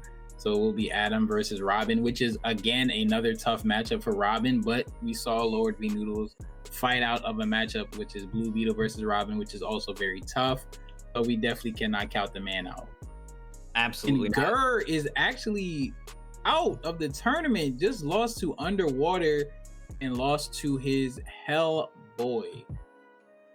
Yo, Hellboy is another one of those wild characters. I remember, I think it was Scar that had just all the crazy jump setups, like all over the place. The ambiguity that character possesses can be really, really oppressive. And if you're not prepared or even a little rusty, they can throw you off in a first to 3.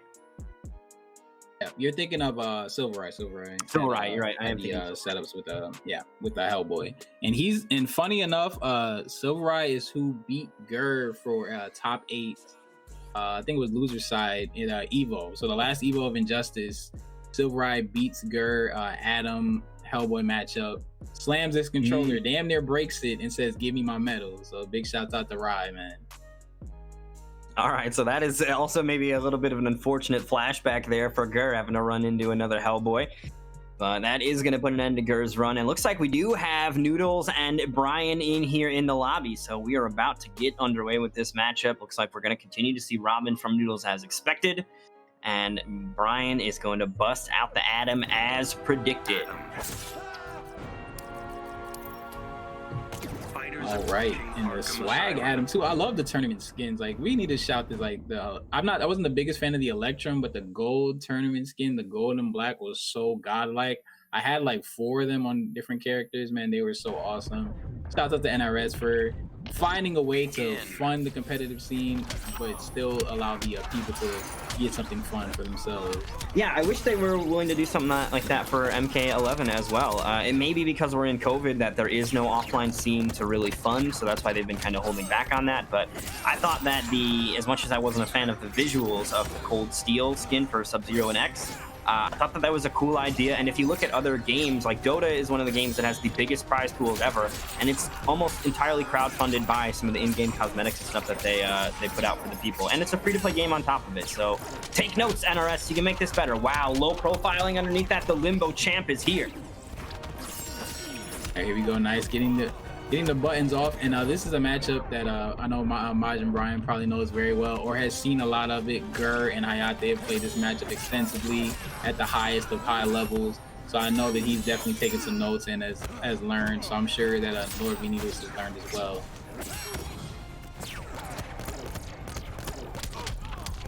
And now one of the hard things about fighting Adam that a lot of people don't really mention is the fact that you can push block his trait, but it moves so awkwardly that sometimes you could try to push block and end up getting opened up for it.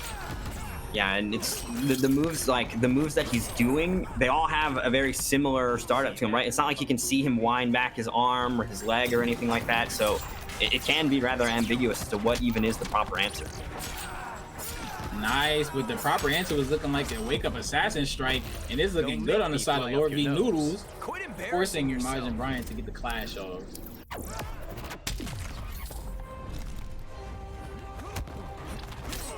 Ooh, nice challenge in the air-to-air. Damage as well. Sets up the red Science. Didn't see Gur use that once. Looks like we are seeing some different game plans coming out from Brian. We didn't pour any Science on top of the Science, though, to make bonus Science. Oh my goodness, but he is unable to avoid these swoops. Oh, I like the tenacity. He was trying to flip out, staying alive, looking for any option to hang in there, but it looked like Noodles had an answer prepared for that even, and Noodles is going to take game one, starting to pull away.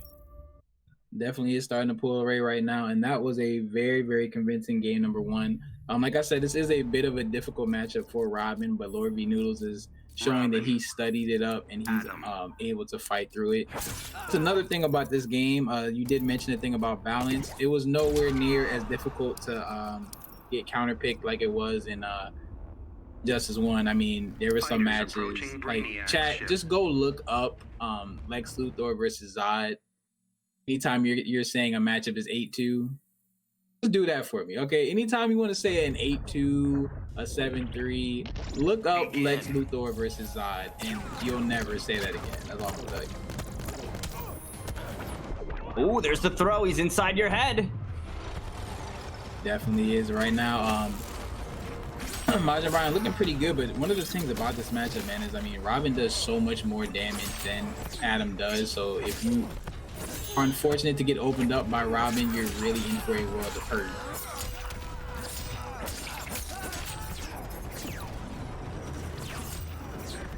Nice, catches him trying to go for the crazy stuff, and wow, look at that. A massive gray bar life lead for Lord V Noodles, man. He looks like he has this matchup scouted.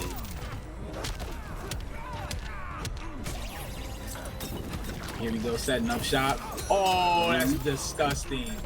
So much Science. Now, got a little bit greedy, did not want to spin the bar, which he should have. He would have been able to get even more damage.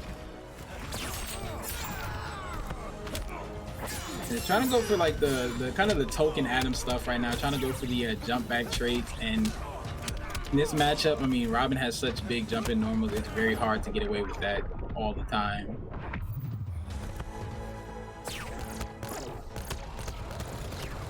And here we go, nice blocks, but he gets opened up. And that's gonna be even more damage, but he actually drops the combo. That actually could have either forced Brian into a clash or nearly got the kill. First life bar gone here for Lord Noodles.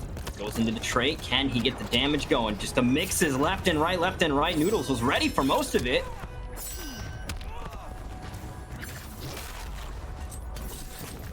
Here we go. This is where Adam like does his best work. I mean, you really have to force yourself to not overcommit, and right now Noodles is overcommitting, getting a little bit too overzealous. Oh my goodness. You might be able to get him here. Back to back with the back threes. Nice avoidance on that. Goes into the teleport. This is down to the wire, but the big jump three is gonna close it out. I like the ideas too, using the teleport to get around that, getting away from using the float to get over the bird ring. Lord Noodles not letting him slip away, and that is going to be the game for him. Now up 2-0. Yes, up 2-0 right now. That is a very, very tough one. Superman But is able to finish it out. Really good stuff. Really good stuff. Robin, Adam. Oh man, he's frustrated he can't even find his character on the character select screen. Fighters approaching Gotham City. Oh yeah, this man is out here punching air right now, trying to deal with this Robin stuff. Thought that he had the game plan mapped out, but unfortunately is getting red, and now is one game away from getting sent to the losers bracket, aka the Shark Tank. Begin. Big swing from Noodles out the gate. He's going to catch him as well. That's going to be some decent damage to start with, opening things up with 450 on the board. And another swing. Is that an overhead? Yes, it is. Yo, look at that extension and working on a flawless here. Commentator's curse coming through in spades, though. Can always rely on that. Skill beats powers any day.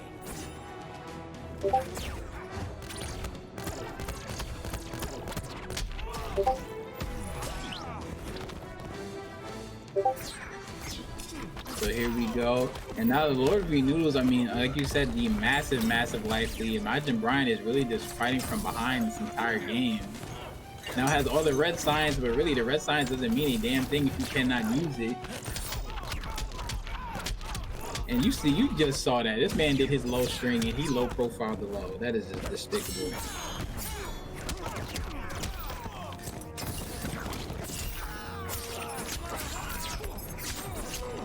Oof.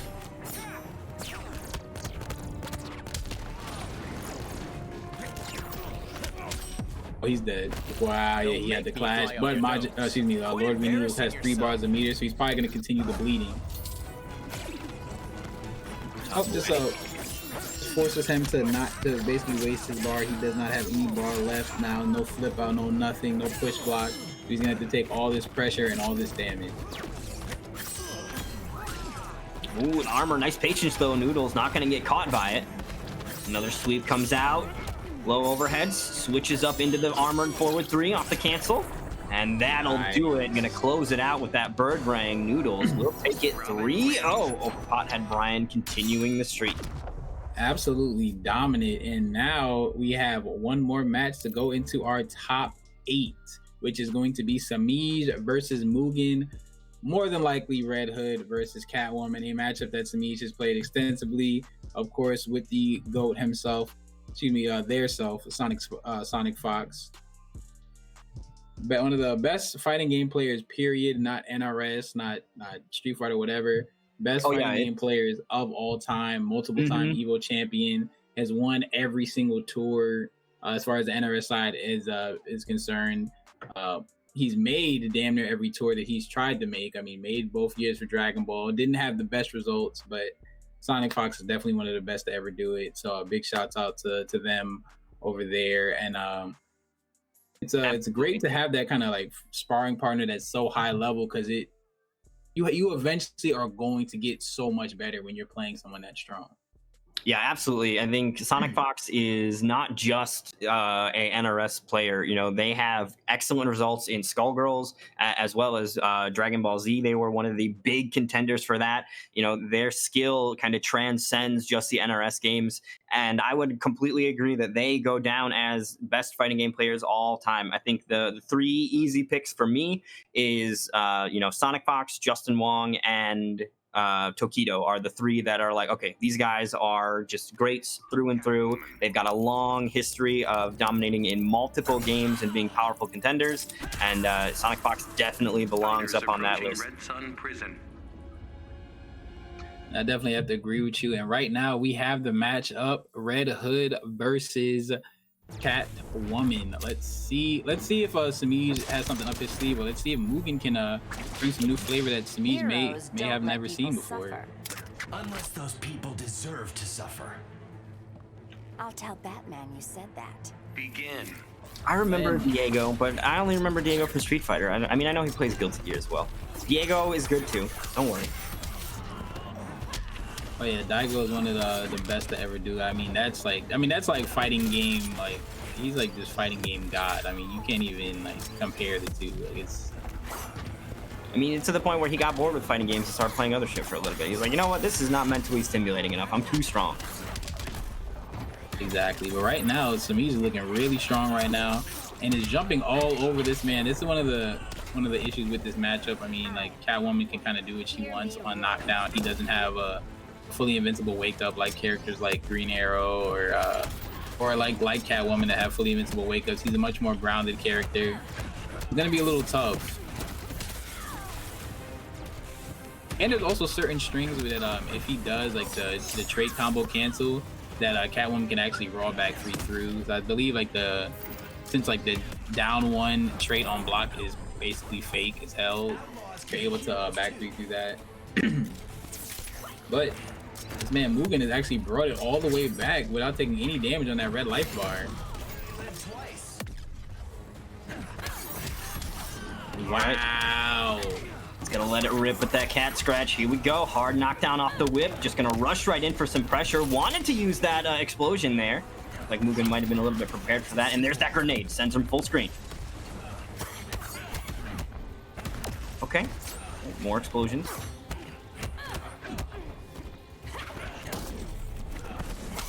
Ooh, tried to chase her down with the lethal lunge.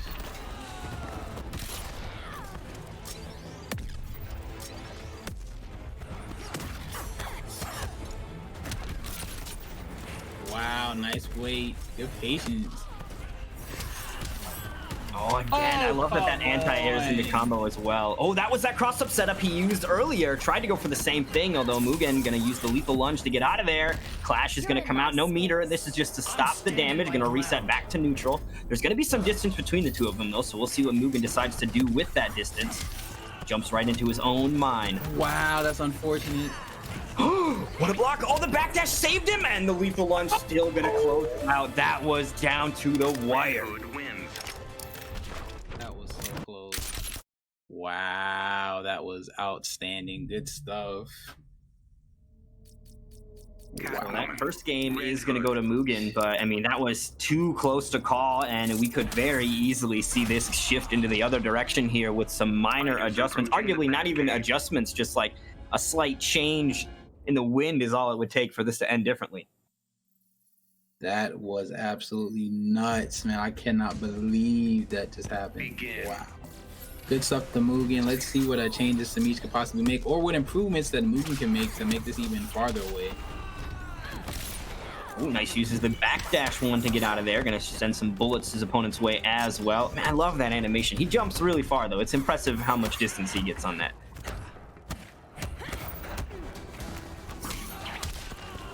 Nice. Well, again, Really good from Samij. This is definitely a big spacing war. I mean, Catwoman definitely has better air awareness than he does with the jump 2 and stuff, but he also has a lot better spacing with his back 2-3 and things like that. Oh, nice. Catches him trying to, lunge out. Yeah, that cat dash is going to be a better tool for hunting that stuff down, and we've seen that Mugen likes to use that backdash to get out of there, or the lunge out of there, so... Here's the tire. There's another one available. We'll save that one for later.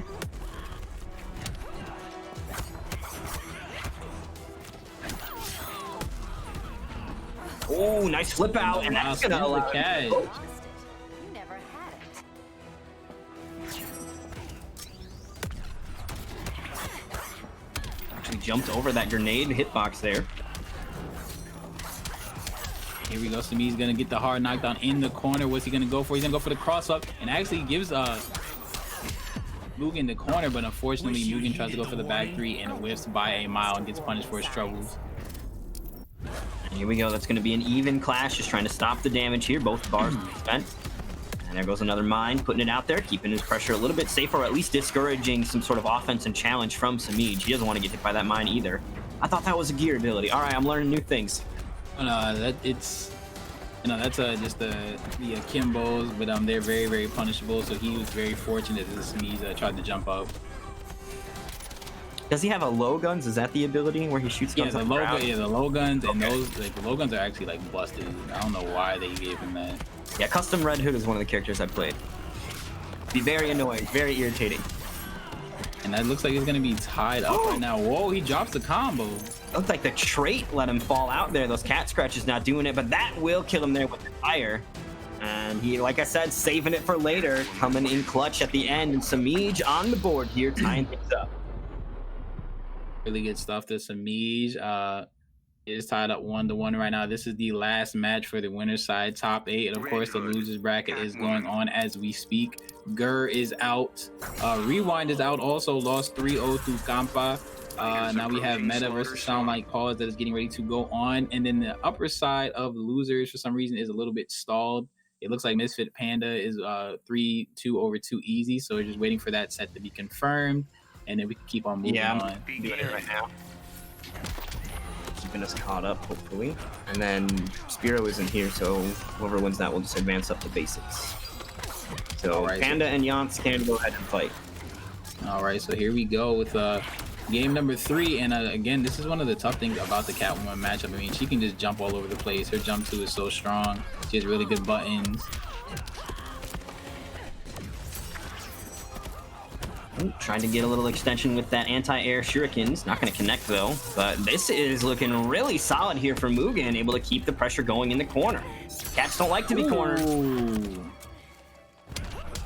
Got him? Nicely done, Mugen. Okay, Mugen, I see you, baby. I love that conversion he's getting off that low launcher as well. Going to go into the gun kata this time. Forces the whiff. Low poke coming out. That looks very similar to Sub-Zero's low poke. PTSD kicking in 6 frames. It better not be.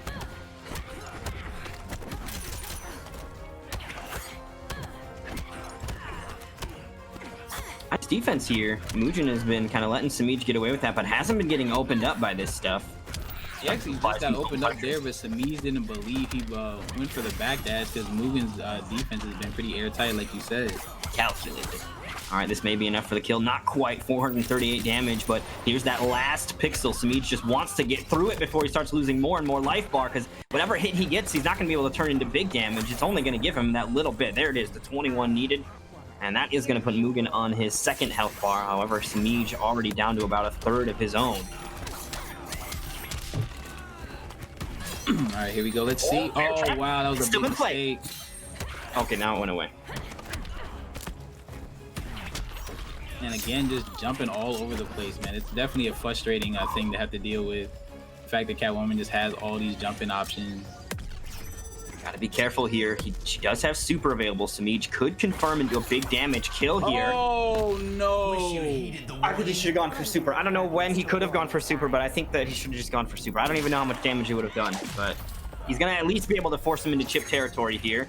Doesn't have any meter to get away with a cat dash or anything in, and the long range game is gonna be in his favor, but still gets caught out of the lunge. What? These are the craziest finishes imaginable. I'm sorry, chat. I just screeched like a 12-year-old girl, but what? R.I.P. He ear wasn't user. even near Red him. Hood, Catwoman. Bro, I'm gonna see how. Hey, I'm sorry, yo. I'm not even gonna say it. I'm not gonna say it. All right, here we go. Game number 4. Metropolis. I'm not gonna say it. I'm gonna let him. I'm gonna let him live. I'm not even gonna say it. All right, here we go. Game number 4. So here we go. Mugen had a pretty solid lead there, and it kind of slipped away from him. Can he tighten it up? I mean, we saw the first game, Mugen barely scraped that one by, so this is looking highly contentious between these two. Anybody set... Uh-oh. This right now is coming up. All Samij here, working on a flawless victory, which I'm sure means he's going to get tapped in the next 4 seconds. Got it! I'm so good at cursing people. You guys should pay me to not talk about it. Big facts. I mean, look, the commentators curse. It always beats execution. You know the vibes, baby. Here we go. I got that ghost type stab bonus. You guys are getting wrecked when I say it.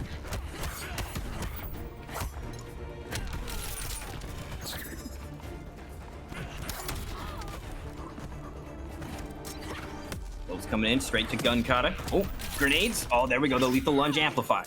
Shuriken's out. All day. Look at that. The jump too is just such a good button. Like, oh my goodness. Man, so that first round, like the early portions of that first round, Samij was looking solid, and then Mugen just stabilized there toward the end, and he's able to secure that first life bar as well. The mine is going to catch him. Is that a low overhead setup, right? The amplify is overhead on the guns? Yes. Okay. Yeah, it's a very hard setup to block. I mean, if you could time it just right, it's damn near unblockable. That looked like what Mugen had done right there in that particular instance, as the guns were letting rip in the middle of the explosion going off. Oh, in the corner, not quite close enough for the conversion, but he knew it as well, sending the mine out to follow. Armor's gonna get busted here. The whiff punish, not gonna happen. Air guns though. Oh, and tries to go for a down two. If he would have walked in a little bit closer, he would have been able to get the down two. The dirty cross up. Another ambiguous one. The armor gets busted out, though, by Mugen.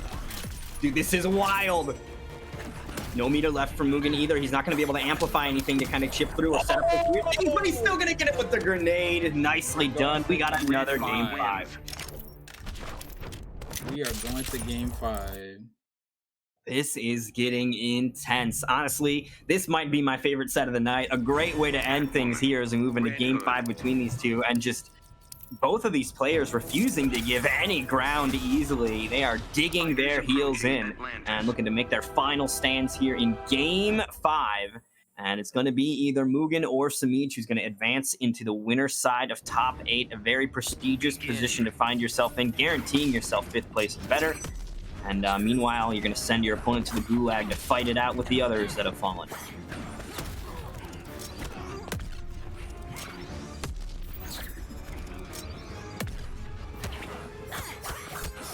Patience there. Go straight into the lunge, spends the meter. Is that safe as well? I don't think I've seen it get punished once. Yeah, so if you hit lunge and spin the cash on block, it is safe. But if you do lunge like neutral and the only thing that hits is the bullets, that's actually punishable. Okay, interesting. Yeah, so it's a difference. But it really just depends on how close you are. Like if you're like right out of the range where it's supposed to hit on block, then you're gonna get punished if you spin the cash. Ooh, nice cat dash. Wow. And these wake-up backward lunges have been really good for Mugen. He's been getting away with quite a few of them. We saw it earlier in one of the other games over and over again. He kind of toned it down in the other one. Nice restand setup, going to keep the pressure going. Oh man, the mine coupled with the overhead coming from above, so dangerous. And Mugen now on set point. Doesn't have a lot of life remaining on his first gray health bar, but a lead is a lead. Wow, and catches him trying to go for the crazy stuff. Yo, Mugen! Okay, baby, with the anti-airs. Oh, that was a good Just gonna go for the hard knockdown. I think there, Mugen was just trying to get his well. He was just kind of testing the waters right there. He was just trying to see what he could get away with. Big armor, gonna keep it unclashable as well. Does not want to let those 4 bars come into play here from Samiij, at least not in terms of healing. All right, armor's out, and now he's just going to run tons of real estate to get away. Not a lot of meter to do it, though, so we'll need to be careful, as that cat will catch you if you run too predictably. Look at that full meter again.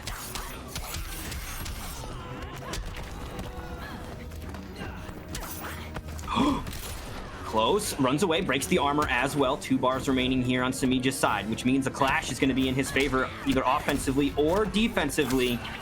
That's a punish! Oh, no. Big damage. Oh, this is getting too intense. The drops! Oh, wow. No, he got caught out! What? Okay. Is that not invincible? What? The lethal lunge? He got hit out of it on the wake up.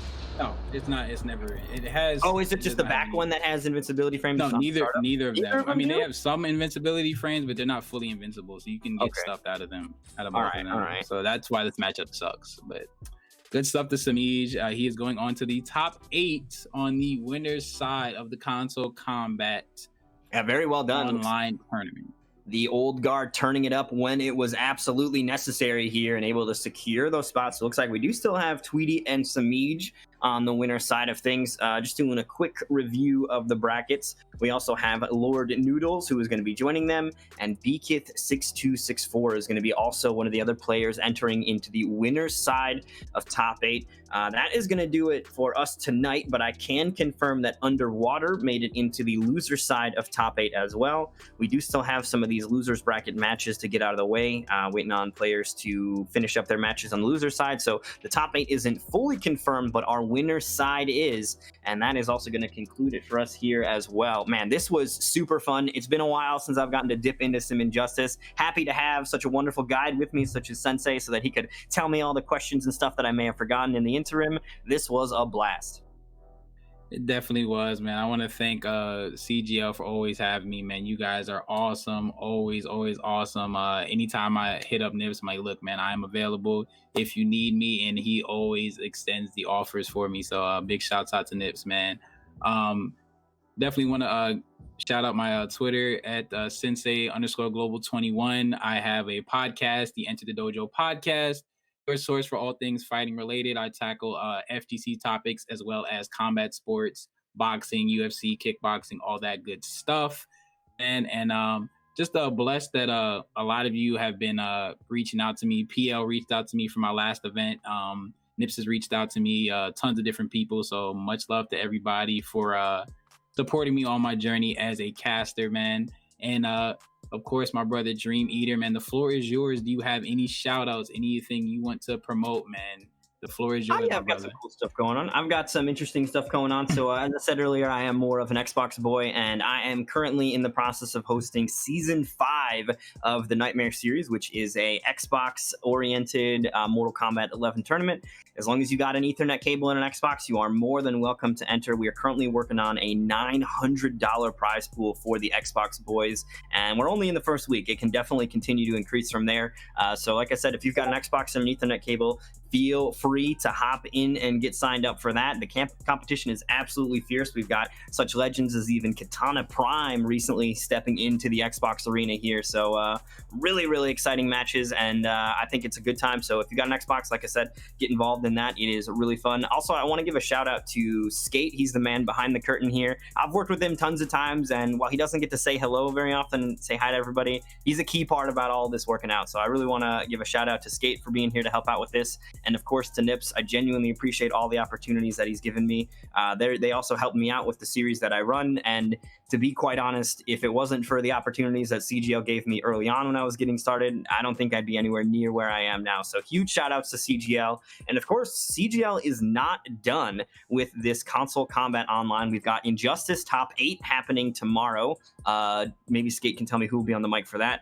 And then we also are going to be having the Smash Ultimate tournament, which is going to be held next weekend from Console Combat Online. So make sure you guys are keeping your eye out for that, especially if you're into Smash. You know, the Smash scene, I'm not really tapped into it, but I think it's really cool for the CGL guys to be putting up some content for them as well, give them something fun to do, and that'll be really, really exciting to watch for those of you guys that want to get involved. It definitely will, guys. But that is it for us tonight. So we're gonna get ready to throw it to some raids, and we're gonna be hosting some people. But thank you guys so much. Make sure that you come out tomorrow. It is 2 p.m. Top 8 Console Combat Online. CGL is the stream, and of course, we are the team International Sensei and Dream Eater. We will see you guys in the next one. Have a good one.